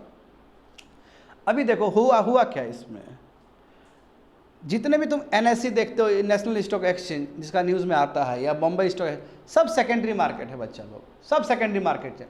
अब हुआ क्या, अब ये सब चीज़ लिखोगे तुम लोग, जैसे सेंसेक्स है, लिखो सेंसेक्स में 30 कंपनी है, लिखो 30 कंपनीज है, कितना है 30 कंपनी है सेंसेक्स में। और निफ्टी से याद कर लो 50 उसके अंदर है, समझे, निफ्टी से 50 याद कर लो, 50 कंपनी टॉप रेटेड कंपनी है। देखो ये चाहता तो हम लोग को फ़ोन करके बुला सकता था ना कि भाई मेरा शेयर खरीदो, मैं ये लोग समझा कि इसका कोई वैल्यू वैल्यू है नहीं, ये लोग काहे फ़ोन करेंगे, ये दे दिया NSE और BSE को, तो ये जो मार्केट सेकेंडरी मार्केट हो जाएगा। तो हम 30 कंपनी का जाकर बोल नहीं रहे कि भाई हमको तुम्हारा चाहिए, हम NSE और BSE के थ्रू उसमें लगा रहे हैं। सेकेंडरी मार्केट हुआ कि नहीं हुआ, वो आया समझ में, सेकेंडरी मार्केट हुआ ना, हाँ यही देखो। इसलिए देखो, और यहाँ पे आएगी, हो सकता है धांधलीबाजी हो, तो एक रेगुलेटर भी बना दिए, और रेगुलेटर का नाम क्या है, सेबी देखेगी सेकेंडरी मार्केट को। देखो वही लिखा गया वहाँ पे कि जो सेबी है स्टॉक एक्सचेंज करेगी, सेंसेक्स है, निफ्टी सब एसोसिएटेड, इसलिए ये सेकेंडरी मार्केट है, समझ में आया ना। भले ही हम रिलायंस का शेयर खरीद रहे हैं, मैं रिलायंस के बोल कर नहीं खरीद रहे हैं, हम डायरेक्ट हम BSE और NSE में खरीद रहे हैं जहाँ उसका स्टॉक लगा हुआ है, और वो भी ये सब सरदर्द से बचना चाहता है कि कितना हम आदमी से वो करेंगे, हम लगा दिए, सेबी अपना देखेगा, उसमें मेरा पट्टी घूमते रहेगा, जो आदमी को शेयर खरीदना है खरीद लेगा अपना। देखते हो कितना खतरनाक शेयर होता है। ए कंपनी बिकम्स पब्लिक लिमिटेड, देखो कितना बढ़िया लिख दिया। एक कोई भी कंपनी, बच्चा लोग, कोई भी कंपनी, कोई प्राइवेट, देखो कोई भी कंपनी को यदि पब्लिक लिमिटेड बनना है, पब्लिक शब्द आना है, तो जरूरी है कि वो अपना शेयर पब्लिक को बेचे। जैसे मान लो कि जैसे मैं हूँ, जैसे मान लो कि मेरा कंपनी है, ठीक है, KCS let's say company, KCS company, ठीक है, हम तो प्राइवेट है, पैसा सब कुछ हम ही है ना, मतलब KCS में सब कुछ हम ही है, पैसा वैसा कमा के हमारा ही जेब में पूरी तरीके से माला माल। हम क्या किए, तो वो बहुत दिन लगेगा। देखो इधर देखो अभी हमको इकोनॉमिक्स कहाँ कहाँ पहुँचाएगा, इधर देखो केसी, अब हम चाहते हैं केसीएस बहुत हो गया, अब पब्लिक मनी भी इसमें लगे, तो हम क्या किए कि इसको अभी तक कौन सा कंपनी था, ये प्राइवेट लिमिटेड कंपनी था, एक आदमी का ही इस पे शेयर था, जी कुमार का। अब जी कुमार का दिल पिघल गया, बोला कि नहीं नहीं आदमी का ही पैसा लगना चाहिए। तो जब 1% कोई खरीद लिया, 2% कोई खरीद लिया, 3% कोई खरीद लिया, कायदे से 25% होना चाहिए, जानते हो ये भी तुम लोग 25% तक हम छोड़ते हैं, कायदे से 25%, समझाने के लिए बोल रहे हैं ये कहानी सब। तो हमने क्या किया कि हमने बेच दिया, हम बोले कि 75% तक मेरा, अब 25% तक पब्लिक का। तो उस दिन से जी कुमार का जो कंपनी था केसीएस, वो अब प्राइवेट लिमिटेड नहीं रहा, वो बन गया पब्लिक लिमिटेड। क्यों? 25% तुम्हारे जैसा आदमी लोग आके खरीद लिया उसको, समझे वही बात। देखो एक कंपनी पब्लिक लिमिटेड कंपनी तब बनता है प्राइवेट लिमिटेड से, जब वो अपना शेयर इशू करता है पब्लिक को। आया समझ में ये चीज? हाँ हाँ 25% करना पड़ेगा आपको, हाँ तो 25% करना पड़ेगा आपको क्या? हाँ वही तो गलत बात है ना वो। अच्छा कल ही तो बताए थे यार, related party transaction, beneficial owner डाल रहा था ना उसका, नहीं समझे? अब देखो कैसे करेगी फिर, अब तुमसे डायरेक्ट संवाद करना है, यानी कि बाबू अब हम वो हो गए, मतलब हमारा प्राइवेट लिमिटेड हो गए, तुमसे संवाद करना है तो हम आईपीओ जारी करेंगे। आईपीओ का मतलब होता है इनिशियल पब्लिक ऑफरिंग, यानी कि शुरुआत का ऑफरिंग है पीपल के लिए, आओ रे तुम लोग कहाँ हैं, आओ जल्दी आओ खरीदो शेयर मेरा, ठीक है? तुम लोग आके धड़ धड़ खरीद लिया शेयर मेरा, तो हम प्राइवेट लिमिटेड से पब्लिक लिमिटेड हो गए। तो यही आईपीओ। देखो आईपीओ जो जारी किया जाएगा डायरेक्ट कॉन्टैक्ट है, डायरेक्ट कॉन्टैक्ट है, ये प्राइमरी मार्केट है। जहाँ पे डायरेक्ट कॉन्टैक्ट हो किसी से, वो प्राइमरी मार्केट हुआ, समझे? तो शेयर इशू किया जाएगा थ्रू आईपीओ, ये प्राइमरी मार्केट का एग्जांपल है। आया समझ में ये सभी चीज़? चलो आगे देखो रिलायंस को चाहिए था ना, टाटा को, एलटी को पैसा चाहिए था ना, तो इसने क्या किया? आईपीओ जारी कर दिया, समझे? आईपीओ जारी कर दिया। हाँ आगे देखो, अब तुमको समझ में आ जाएगा यहाँ पे, देखो जो बताए हैं। तो all individuals can purchase share through, यानी कि इंडिविजुअल जो आदमी है, तुम्हारे जैसा मेरे जैसा आदमी जो है, वो खरीद सकता है शेयर बड़ा बड़ा कंपनी सबका। दो तरीके से खरीद सकता है, या तो डायरेक्ट जाकर खरीद ले, आईपीओ जब कंपनी जारी किया इनिशियल पब्लिक ऑफरिंग, तो रेंगते हुए हम लोग गए खरीद लिए, एक तो इस हिसाब से भी हो सकता है। और दूसरा चीज़ क्या है कि एनएससी और बीएससी में उसका स्टॉक लगा हुआ है, वहाँ से भी खरीद सकते हैं। दोनों में अंतर है, एक प्राइमरी मार्केट है, एक सेकेंडरी मार्केट है। आ रहा समझ में? हाँ देखो, हाँ मगर हमें ये समझना होगा कि ये जो हम दोनों खरीद रहे हैं आईपीओ, यदि आईपीओ में यदि इन्वॉल्व है, यदि हम शेयर में इन्वॉल्व होते, दोनों अलग तरीका है।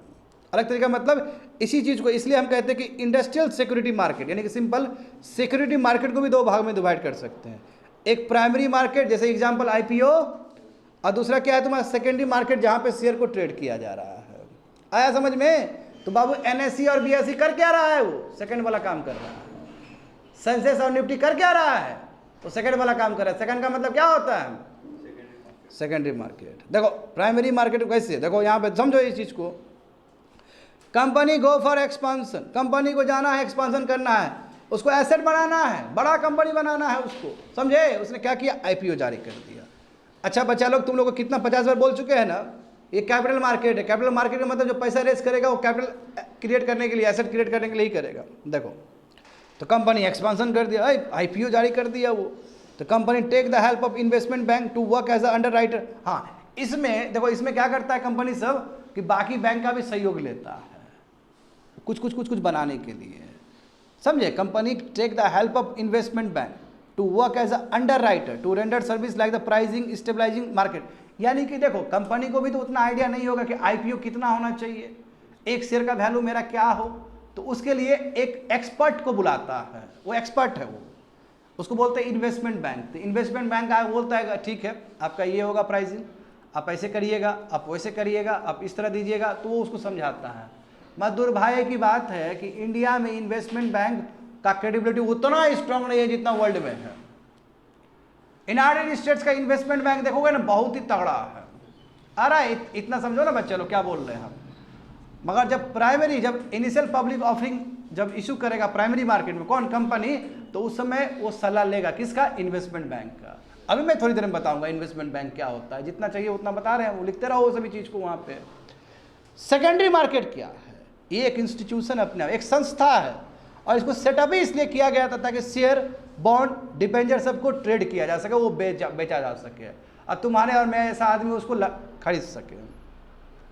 फर्स्ट जो स्टॉक एक्सचेंज जो इस्टाब्लिश हुआ था स्टूडेंट, बेल्जियम में हुआ था 1631 को, समझे। और इंडिया में देखो बीएसई और एनएससी है, जानते हो ना इस चीज़ को, बीएसई और, तो थोड़ा बीएसई और एनएससी के बारे में भी जान लो, कितना न्यूज़ में आता है ये, है ना। तो बीएसई एनएससी है क्या, लिखते रहोगे। बीएसई मतलब मुंबई स्टॉक एक्सचेंज लिमिटेड, ठीक है। अब देखो शुरू का इसका नाम जो था ब्रिटिश के टाइम में ही बना हुआ था ये, बताओ ब्रिटिश उस समय बना दिया ये चीज़। इसका नाम क्या था, native share and stock broker association उस समय। और इसलिए बच्चे लोग जो हमारा बीएसई का बहुत बड़ा विरासत रहा है, बहुत पुराना चीज़ है ये, एशिया का फर्स्ट स्टॉक एक्सचेंज है। आज जो हांगकांग सब हवा में उड़ता है उससे ज़रा पुराना है हम लोग, आज जो सिंगापुर हवा में उड़ता है उससे ज़रा पुराने हैं हम लोग।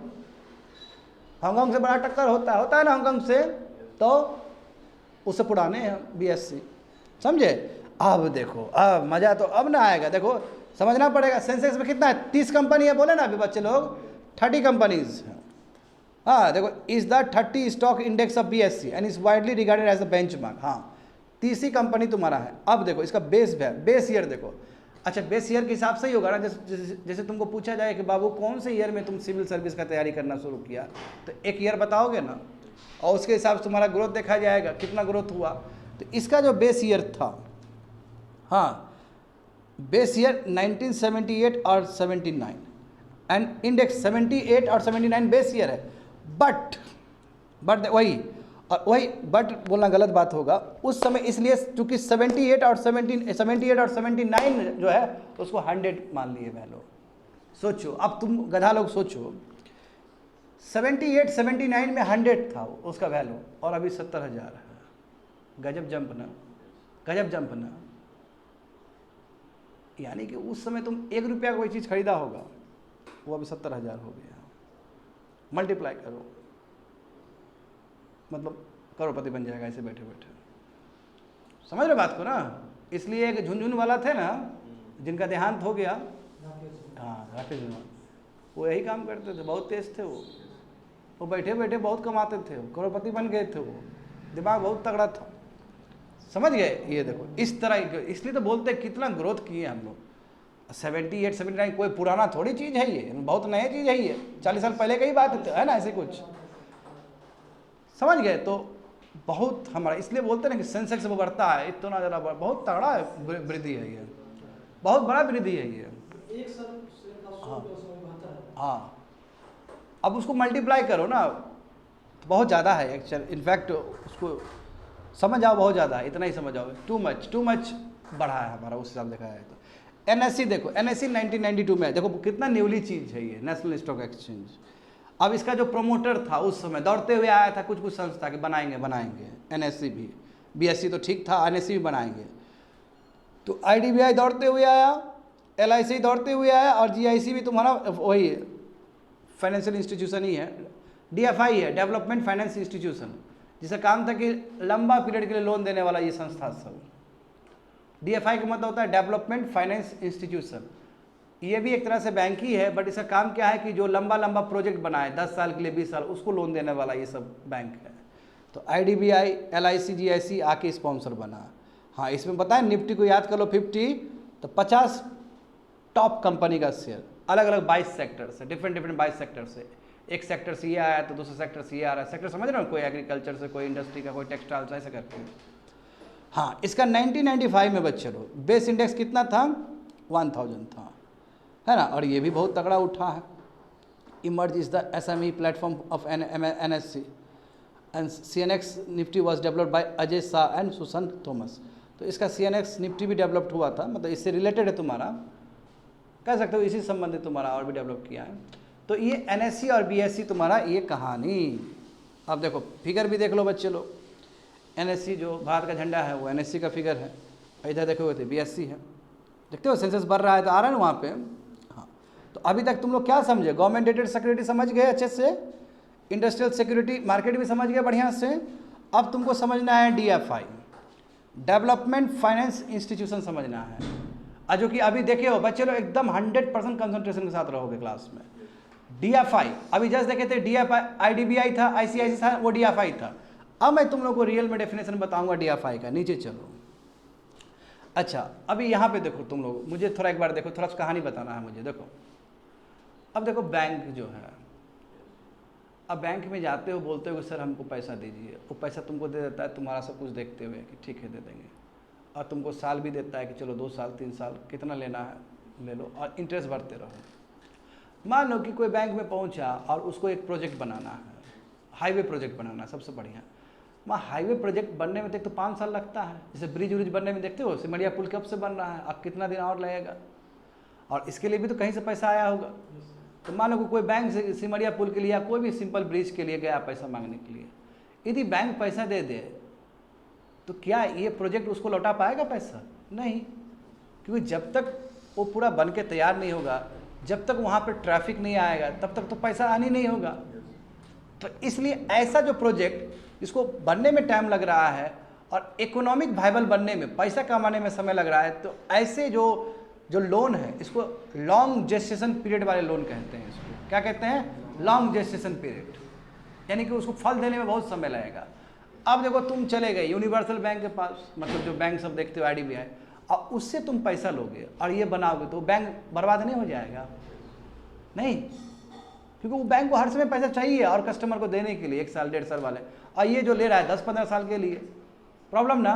तो इसी के लिए एक नया बैंक आया, और वो बैंक का नाम है डेवलपमेंट फाइनेंस इंस्टीट्यूशन।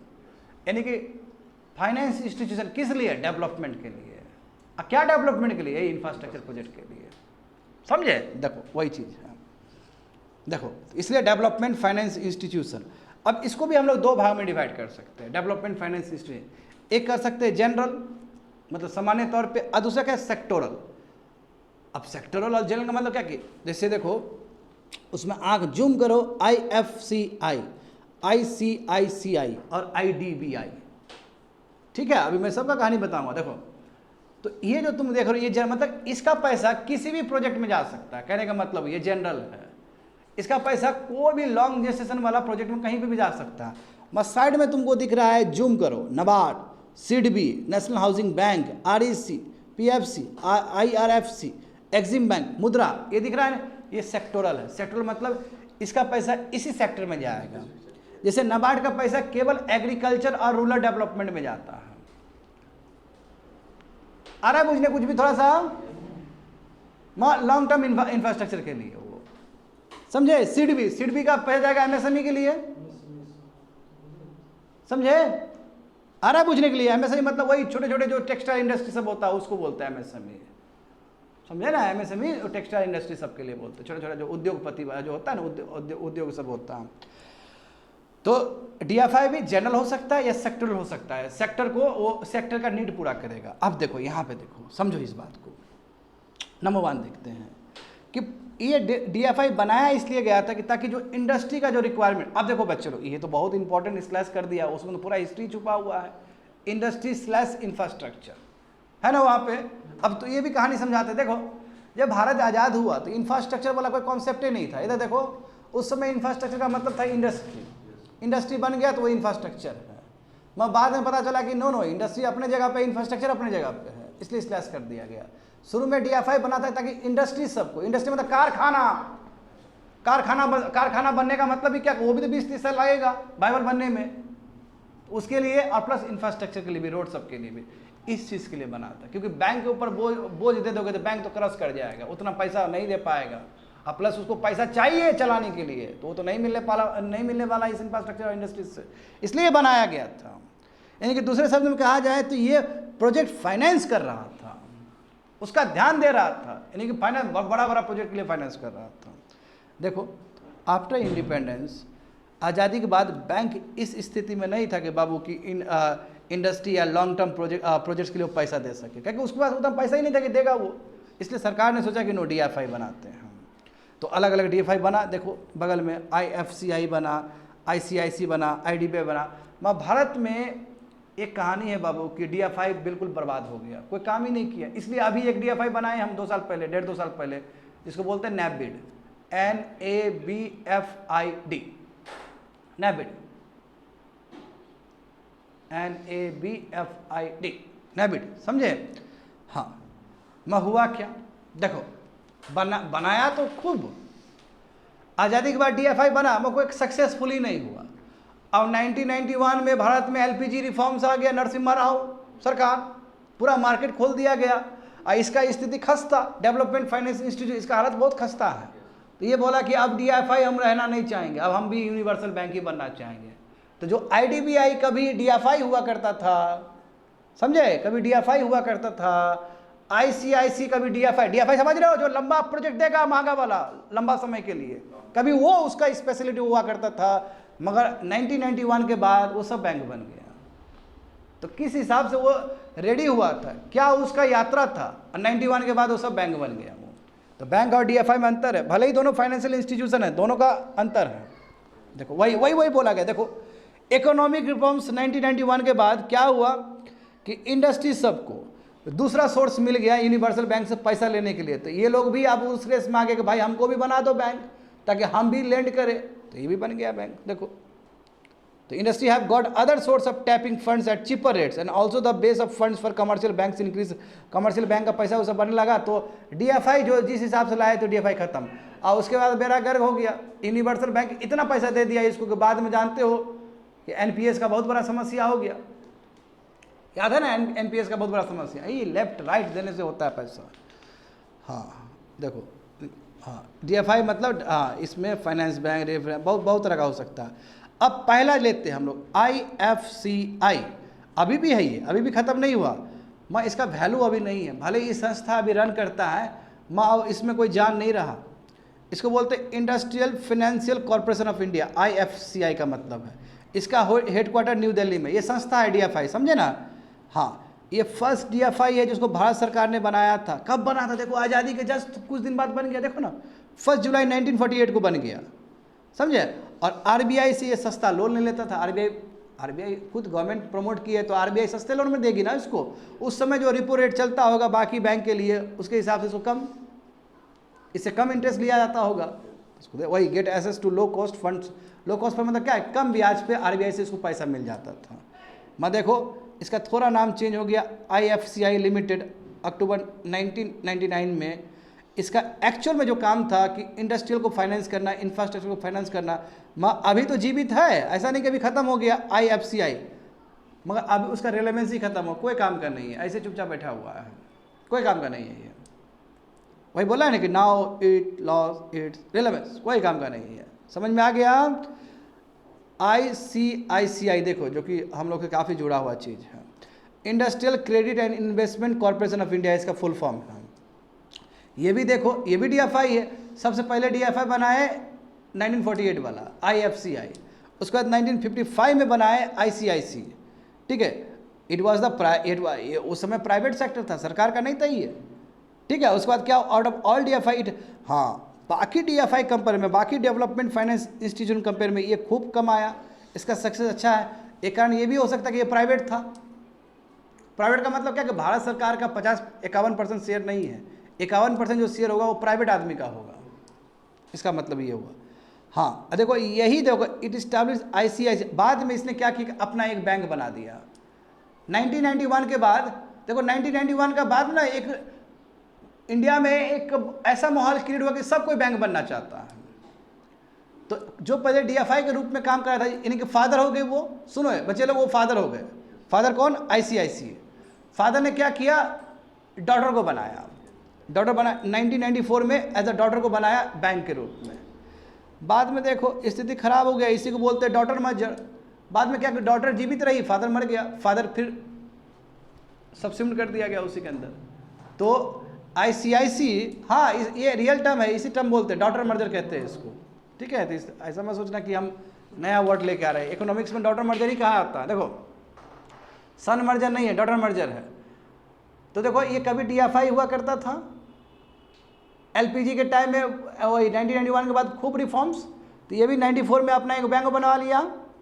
बाद में क्या हुआ कि ये अपना DFI ख़त्म कर दिया, और वही DFI जो भी संस्था था वो डॉटर में ही मर्ज कर गया, तो इसलिए बोलते डॉटर मर्जर हो गया, समझ गए। हाँ, उस समय खान कमेटी था, उसने रिकमेंडेशन दिया था कि भाई कर क्या रहा है तुम, डॉटर मर्जर कर लो।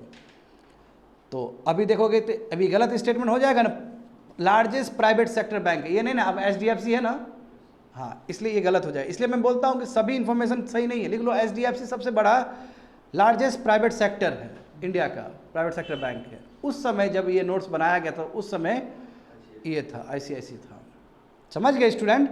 हाँ, अब ICICI देखो क्रॉस कर दिया ना साइड में जनरल में, अब ICICI तुम्हारा DFI के रूप में नहीं है, मगर हाँ IFCI तो अभी भी है, भले ही रिलेवेंस खो गया हो। हाँ, आगे देखो IDBI जिसमें मेरा खाता जमा है, देखो ये भी DFI ही था कभी, ये भी कभी DFI था। देखो इसको बनाया गया था 1 जुलाई 1964 को, गाजा और बाजा के साथ डेवलपमेंट फाइनेंस इंस्टीट्यूशन कि कुछ करेगा, इसका भी वही हस्र हुआ देखो, ठीक है। और इसका थोड़ा अनोखा है, देखो इससे पहले प्राइवेट वाला था ना वो, मैं ये RBI खुद अपना एक सब्सिडी बना के लाया है, RBI खुद इसको प्रमोट की थी। RBI का कभी सब्सिडी हुआ करता था, ठीक है, तो वही होली ओन्ड सब्सिडी, यानी कि RBI का भी बहुत सा, जैसे नेशनल हाउसिंग बैंक देखो वो सब्सिडी है RBI का, मतलब RBI का अपना संस्था, तो ये RBI का अपना संस्था के रूप में प्रमोट हुआ था उस समय। बट बाद में क्या है कि गवर्नमेंट ऑफ इंडिया को ये ट्रांसफर कर दिया गया, यानी कि ये पब्लिक सेक्टर में आ गया। ये गवर्नमेंट ऑफ इंडिया का मतलब क्या होगा, पब्लिक सेक्टर बैंक्स में आ गया होगा। इसका हेडक्वार्टर IDBI का बॉम्बे में है। हाँ, तो गवर्नमेंट ओन इंस्टीट्यूशन बन गया ये। 40 साल तक देखो बच्चे लोग, 40 साल तक ये प्रीमियर प्रोजेक्ट फाइनेंस ऑर्गेनाइजर, यानी कि केवल ये जो पैसा देगा प्रोजेक्ट के लिए फाइनेंस करने के लिए देगा, 40 साल तक काम किया। मगर देखो इसका भी हस्र वही हुआ, बाद में IDBI ने अपना नाम चेंज करके बोल दिया कि हम IDBI लिमिटेड है 2004 से। अब वहाँ 2004 से ये भी बैंक के रूप में काम करना शुरू कर दिया, काहे का DFI, इसलिए क्रॉस हो गया ना साइड में, खत्म हो गया DFI। IDBI लिमिटेड तुम्हारा क्या हो गया, IDBI limited become IDBI bank limited 2008 में, और यहाँ से यूनिवर्सल बैंक तैयार हो गया, और IDBI as a financial institution अब कुछ नहीं है, खत्म हो गया वो। तो ये IDBI का हस्र हुआ है। अब IDBI कोई पूछेगा क्या डेवलपमेंट फाइनेंस इंस्टीट्यूशन है, तो बोलोगे हाँ, नहीं, अब बैंक बन गया। तो प्योर टर्म में बैंक बना कौन से ईयर से, 2008 से। अब देखते सीट भी, तो जनरल वाला खत्म हो गया ना, अब इसमें सब नहीं देखना है, कुछ कुछ जो दिया गया वो देखना है। जैसे एग्जांपल देखो नाबार्ड में सिंपल बोल देता हूँ, नाबार्ड लिख लो, उसमें नहीं दिया गया, नाबार्ड लिख लो। नाबार्ड किसके लिए पैसा देता है, हाँ वो तुम्हारा, हाँ एग्रीकल्चर और रूरल डेवलपमेंट के लिए, लिखो एग्रीकल्चर और रूरल डेवलपमेंट के लिए नाबार्ड का काम है, समझे। अब देखो ये भी समझो बच्चे लोग, अब होता क्या, कैसे काम कैसे करता है। ये जितना भी तुम संस्था देखने वाले हो, नाबार्ड देखने वाले हो, सीड भी देखने वाले हो, नेशनल हाउसिंग बैंक देखने वाले हो, ये तुम्हारे और मेरे ऐसा आदमी को पैसा नहीं देता है। सुनो इधर, तुम्हारे और मेरे ऐसा आदमी को नहीं देता है, समझिए ना। हम लोग जाकर नाबार्ड में नहीं बोल सकते कि नाबार्ड वाले पैसा हमको दीजिए, नहीं, बिल्कुल नहीं, भगा देगा तुमको वहाँ से। वो क्या करता है, देखो नाबार्ड माइक्रो फाइनेंस इंस्टीट्यूशन को पैसा देता है, यानी कि एक बैंक को पैसा देता है, और वो बैंक तुमको पैसा देगा। तो इसलिए ये जो संस्था है नाबार्ड, ये सब, इसको रीफाइनेंसिंग इंस्टीट्यूशन कहते हैं। लिखो ये टर्म बहुत इंपॉर्टेंट है, क्या बोलते हैं इसको, रीफाइनेंसिंग इंस्टीट्यूशन। फाइनेंसिंग इंस्टीट्यूशन नहीं है, रीफाइनेंसिंग, क्योंकि ये माइक्रो फाइनेंस बैंक को देगा, फिर माइक्रो फाइनेंस बैंक क्या है, तुम लोग को, मेरे जैसे आदमी को देगा। हाँ बाबू, इसको रीफाइनेंसिंग इंस्टीट्यूशन लिखे हो ना, इसी को फंड ऑफ फंड भी कहा जाता है, लिखो fund of fund, fund of fund, ठीक है, समझ गए। अब देखो यहाँ पर SIDBI small industry development bank of India, सब सेक्टोरल है, यानी कि ये पैसा जो देगा माइक्रो फाइनेंस इंस्टीट्यूशन को, तो माइक्रो फाइनेंस इंस्टीट्यूशन को एक सेक्टर में ही खर्च करना है। वो सेक्टर क्या है, MSME, micro small medium enterprises, समझ गए। देखो तो 90 में बनाया गया था, ये भी IDBI, देखो अब IDBI का ही सब्सिडी रहा है, सिडबी का भी, देखो IDBI का बताए ना। बट बाद में क्या, प्रेजेंट क्या है कि इसका काम थोड़ा बढ़ गया है। हेडक्वार्टर कहाँ पे, लखनऊ में है, ठीक है। वही MSME को प्रमोट करना, फाइनेंस करना, उसी को डेवलप करना, ये सिडबी का है। नाबार्ड का क्या है, एग्रीकल्चर और रूरल डेवलपमेंट। मैं डायरेक्ट देगा आदमी को पैसा, क्या फार्मर जा सकता है वहाँ पे, नहीं, हाँ वो एक इंस्टीट्यूशन को, बैंक को देगा, बैंक अब बोल देगा कि हम दे रहे हैं, दो उसको पैसा, फिक्स रहता है, इसलिए सेक्टोरल बोलते हैं इसको। आगे देखो एक्सिम बैंक, अच्छा तुम लोग तो जान गए एक्सिम बैंक के बारे में बढ़िया से, सर्वे में बता रहे थे ना, 2021 और 22 में सर्वे में सरकार ने पैसा एक्स्ट्रा दिया था ना एक्सिम बैंक को, हाँ वही एक्सिम बैंक है। देखो इसका मतलब एक्सपोर्ट और इंपोर्ट बैंक ऑफ इंडिया, ये भी सेक्टोरल है। सेक्टोरल क्यों? आखिर इंपोर्ट और एक्सपोर्ट पे ही ध्यान रहेगा, वो वही सेक्टर पे ध्यान रहेगा। एक्सपोर्ट पूछता है क्या होता है एक्सपोर्ट, बाहर बेचना, इंपोर्ट मतलब बाहर से खरीदना, वहीं पे ध्यान है इस बैंक का। 1982 में इस्टेब्लिश किया गया ये, समझे, गवर्नमेंट ऑफ इंडिया। और उसके लिए एक्ट बना था। कौन सा एक्ट बना था? Export import bank of India act 1981। उसको इन्वोक करके वहाँ से यूज़ करके ये बैंक बना है 1982 में। हेडक्वार्टर कहाँ पे है? मुंबई। देखो मुंबई कितना इंपॉर्टेंट है ट्रेड के लिए, इसलिए हेडक्वार्टर भी वहीं पे है। इसका काम क्या है कि फॉरेन ट्रेड इंडिया का उसको प्रमोट करना, एक्सपोर्ट इंपोर्ट, उसी के लिए पैसा देता है। तो मान लो किसी एक्सपोर्टर को पैसा कमी हो गया तो दौड़ते हुए कहाँ जाएगा? बैंक भाई मारेंगे।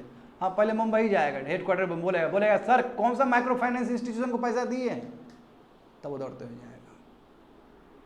समझ में आया? ये क्या है? सेक्टोरल है, रीफाइनेंसिंग इंस्टीट्यूशन है। तो एक्सिम बैंक में जाने से भी नहीं मिलने वाला है पैसा। कहाँ जाएगा तो मिलेगा? एक्सिम बैंक दिया किसको है पैसा? वहां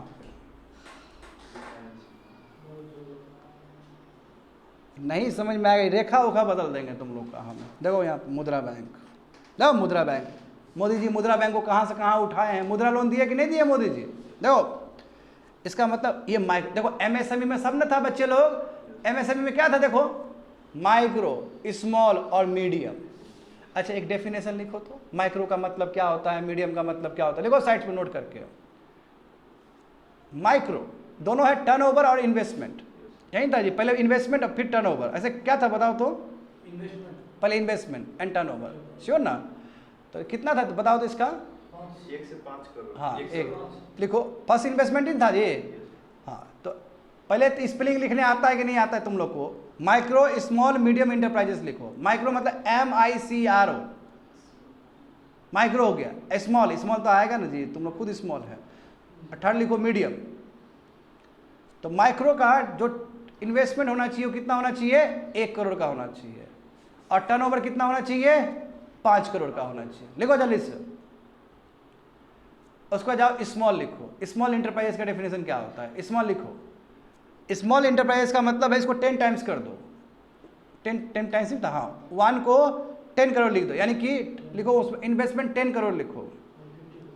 हाँ इन्वेस्टमेंट 10 करोड़ लिखो। और टर्नओवर कितना लिखो? 50 करोड़ लिखो। लिखो जल्दी लिखो सभी लोग स्टूडेंट, बच्चा सब। हाँ दूसरा लिखो, मीडियम लिखो, मीडियम इंटरप्राइजेस लिखो, वो लिख लिया होगा तुम। इसका 5 टाइम्स बढ़ाओ, इसका 5 टाइम्स बढ़ाओ। इसका 10 था ना, 50 करोड़, उसमें 50 करोड़। और हाँ ये इन्वेस्टमेंट हो गया। टर्नओवर कितना होगा? 250 करोड़। ये दोनों के लिए स्मॉल मीडियम इंटरप्राइज बोले, यानी कि सर्विस और मैन्युफैक्चरिंग दोनों के लिए। ऊपर लिखो बोथ सर्विस एंड मैन्युफैक्चरिंग। अब बुझने आया कुछ तुम लोग को? किस कंपनी को क्या बोलते हैं? एस का मतलब क्या? इस माइक्रो का मतलब क्या है कि जिसका टर्नओवर कितना होगा? देखो बताओ जल्दी से, इन्वेस्टमेंट और टर्नओवर बताओ क्या लिखी हो इस माइक्रो में? 1 करोड़। हाँ टर्नओवर 5 करोड़, इन्वेस्टमेंट 1 करोड़। ठीक है। अब देखो ये जो मुद्रा बैंक है ये माइक्रो को करेगा, फर्स्ट वाला को टारगेट करेगा। और उससे पहले जो तुम सीट भी देख रहे थे वो तीनों को करेगा। ये अंतर है, समझ गए? इसलिए micro units development and refinancing agency है, मुद्रा है ये। ठीक है। उसका काम देखो माइक्रो यूनिट इंटरप्राइजेस को ध्यान देना। दिस बैंक विल पार्टनर, हाँ ये बैंक दूसरे बैंक के साथ भी रहेगा, वही कमर्शियल बैंक MF, ये भी तो तुम्हारा मुद्रा बैंक मतलब वही रीफाइनेंसिंग इंस्टीट्यूशन ही है। ठीक है, वही देखो लिखा गया ना, रीफाइनेंस एजेंसी। एट प्रेजेंट क्या है? NBFC and it's subsidy of SIDBI। हाँ at present it is the NBFC, हाँ नॉन बैंकिंग फाइनेंशियल कंपनी। अभी देखो मुद्रा बैंक क्या है? NBFC के रूप में काम करता है। NBFC मतलब नॉन बैंकिंग फाइनेंशियल कंपनीज के रूप में। और ये SIDBI का है, देखो SIDBI का ही होगा क्योंकि SIDBI तीनों का टारगेट कर रहा है ना, तो जाहिर सी बात है SIDBI के अंदर ही रखो तो ज़्यादा बेटर है ये। अब तुमको बोले थे ना कि इन्वेस्टमेंट बैंक के बारे में बताएंगे हम, बोले थे ना स्टूडेंट। अब देखो हम लोग कंप्लीट कर दिए हैं, डेवलपमेंट फाइनेंस इंस्टीट्यूशन को पूरा कंप्लीट कर दिए हैं अच्छे से। अब क्या आ रहे हैं हम लोग, कहाँ पे आ रहे हैं? हाँ इन्वेस्टमेंट बैंक, यानी कि फाइनेंशियल इंटरमीडिएट्स, जहाँ पे म्यूचुअल फंड सब आ जाएगा। ये चौथा वाला है कैपिटल मार्केट का। अभी सब कैपिटल मार्केट चल रहा है मस्ती में। Money market completed, capital market का तीसरा खत्म, चौथा है लास्ट वाला आए हैं फाइनेंशियल इंटरमीडिएट्स। लिखो इसको। अच्छा, साइड में फिगर दिया गया, देखो तो कितना मस्त फिगर है। हाँ, गोल्डमैन क्या है तुम्हारा? हाँ, सैक्स न्यूयॉर्क का है, बताओ, यूनाइटेड स्टेट्स का है ये। हाँ, मॉर्गन है ना, हाँ ये निकाला था ना, बहुत अच्छा पकड़ा। हाँ वेरी गुड, 4.6 तक यही ले गया था। हाँ, देखते हो क्रेडिबिलिटी कितना स्ट्रॉन्ग है, किसका डेटा हम लोग पढ़ रहे हैं। ये बहुत बड़ा आईटी सेक्टर है। हाँ, आईटी सेक्टर है। मॉर्गन देखो, ये भी न्यूयॉर्क, जेपी मॉर्गन, समझे? हाँ, ये लगाने वाला है ना, 250 वो कंपनी है। देखो सुनो यहाँ पे दोनों में अंतर है, इधर देखो, ये सब बाबू इन्वेस्टमेंट बैंक है। देखो दुनिया में क्रेडिबिलिटी यूनाइटेड स्टेट्स का किस लेवल पे है? इन्वेस्टमेंट बैंक का टॉप पे है वो। दिखा तुम लोग को टॉप पे। इंडिया कहीं टॉप पे नहीं, देखो इंडिया कहीं नहीं, 10-20 में, 100 में भी नहीं होगा इंडिया। क्या होता है इन्वेस्टमेंट बैंक का काम? उस समय बोले थे ना कि इन्वेस्टमेंट बैंक से वो पूछेगा। अच्छा, कहाँ पे आया था? IPO जब जारी करता है तब आया था ना। देखो अब समझो कि इन्वेस्टमेंट बैंक होता क्या है। देखो यहाँ पे डेप्ट and equity underwriting of corporate, जो कॉर्पोरेट है का मतलब रिलायंस का मालिक, अंबानी टाइप का आदमी लोग सब, समझे? अंबानी अडानी, इस टाइप का आदमी सब। अब इसको इक्विटी जारी करना है, वही IPO जारी करना है, समझे? इसको अपना डेप्ट वो करना है, मनी मार्केट पैसा लेना है IPO जारी करके या शेयर करके, तो उसको लिखना, समझना, बुझना, ये सब इन्वेस्टमेंट बैंक का ही काम है। यही बताएगा कि आप ऐसे ऐसे करो, समझे? नंबर 1 बैंकिंग सर्विस, यानी कि बैंकिंग सर्विस भी देगा बहुत सारे कंपनीज को, फाइनेंशियल इंस्टीट्यूशन को।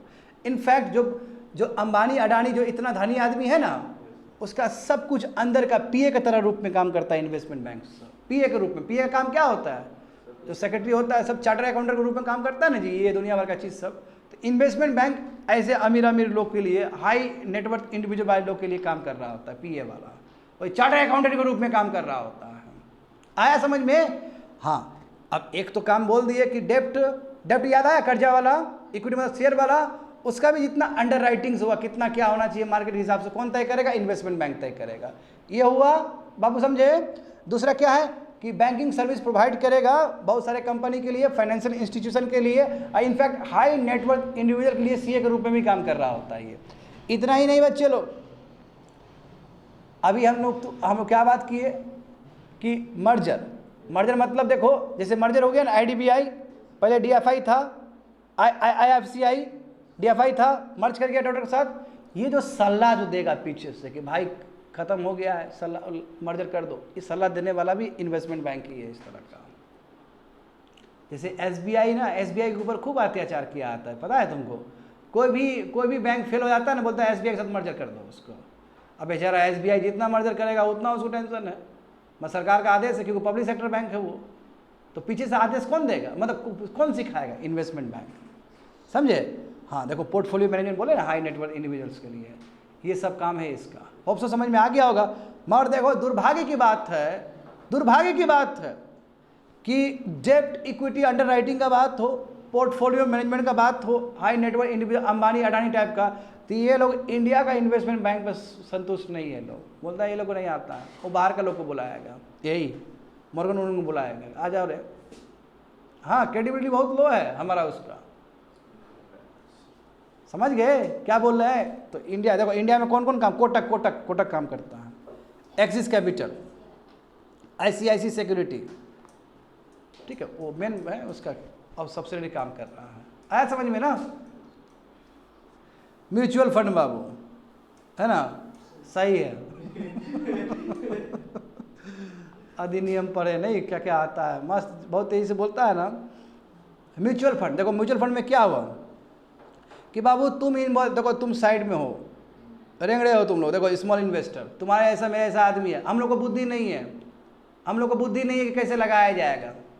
जैसे NSE और BSE में खूब चल रहा है ना, निफ्टी सब, स्टॉक मार्केट बहुत ज़्यादा है ना, और हमारा बुद्धि नहीं कि हम लगाए, क्योंकि हमको पता नहीं है वो एक हाउ टू यूज़।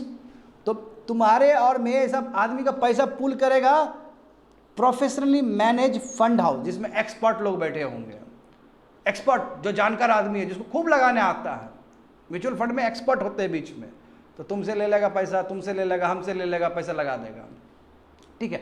अब देखो बच्चे लोग, ये पैसा कहाँ लगाता है? तो ये दोनों जगह लगा सकता है, इक्विटी मार्केट में भी लगा सकता है और शेयर मार्केट में भी लगा सकता है। और ये अधिकार तुमको भी देगा पूछने के लिए कि तुम कहाँ लगाना चाहते हो, इक्विटी में लगाना चाहते हो कि शेयर में लगाना चाहते हो। लेकिन तुम जो तुम्हारा जो पैसा ले रहा है, तुम बोल सकते हो कि सर इक्विटी में लगा दीजिए, शेयर में लगा दीजिए। देखो कंपनी का खरीद लिया, कंपनी एक्स कंपनी का शेयर खरीद लिया, या एक्स कंपनी ने कोई आईपीओ जारी किया था तो ये दे दिया, दोनों हो सकता है, समझे ना। तो X company, Y company, Z company, समझे, इस हिसाब से। और रात रात को मैसेज आ जाएगा तुमको कि ये मार्केट का स्थिति है, रात रात को आ जाता है मैसेज। तो म्यूचुअल फंड का मतलब होता है कि इन्वेस्टमेंट व्हीकल, ये देखो बीच में इन्वेस्टमेंट व्हीकल है, जहाँ पे बहुत सारे फंड्स को कलेक्ट किया जाता है अलग अलग इन्वेस्टर्स से, और उस पैसा को शेयर में, बॉन्ड में, मनी मार्केट यानी कि डेप्ट वाला मार्केट में भी लगाया जा सकता है। और उस सब जो भी पैसा आया उस हिसाब से तुमको दे दिया जाएगा। अब इसमें वो कमीशन मार लेगा क्योंकि उसका बुद्धि से लग रहा था वो। चलो बाबू, ख़त्म कर दिया।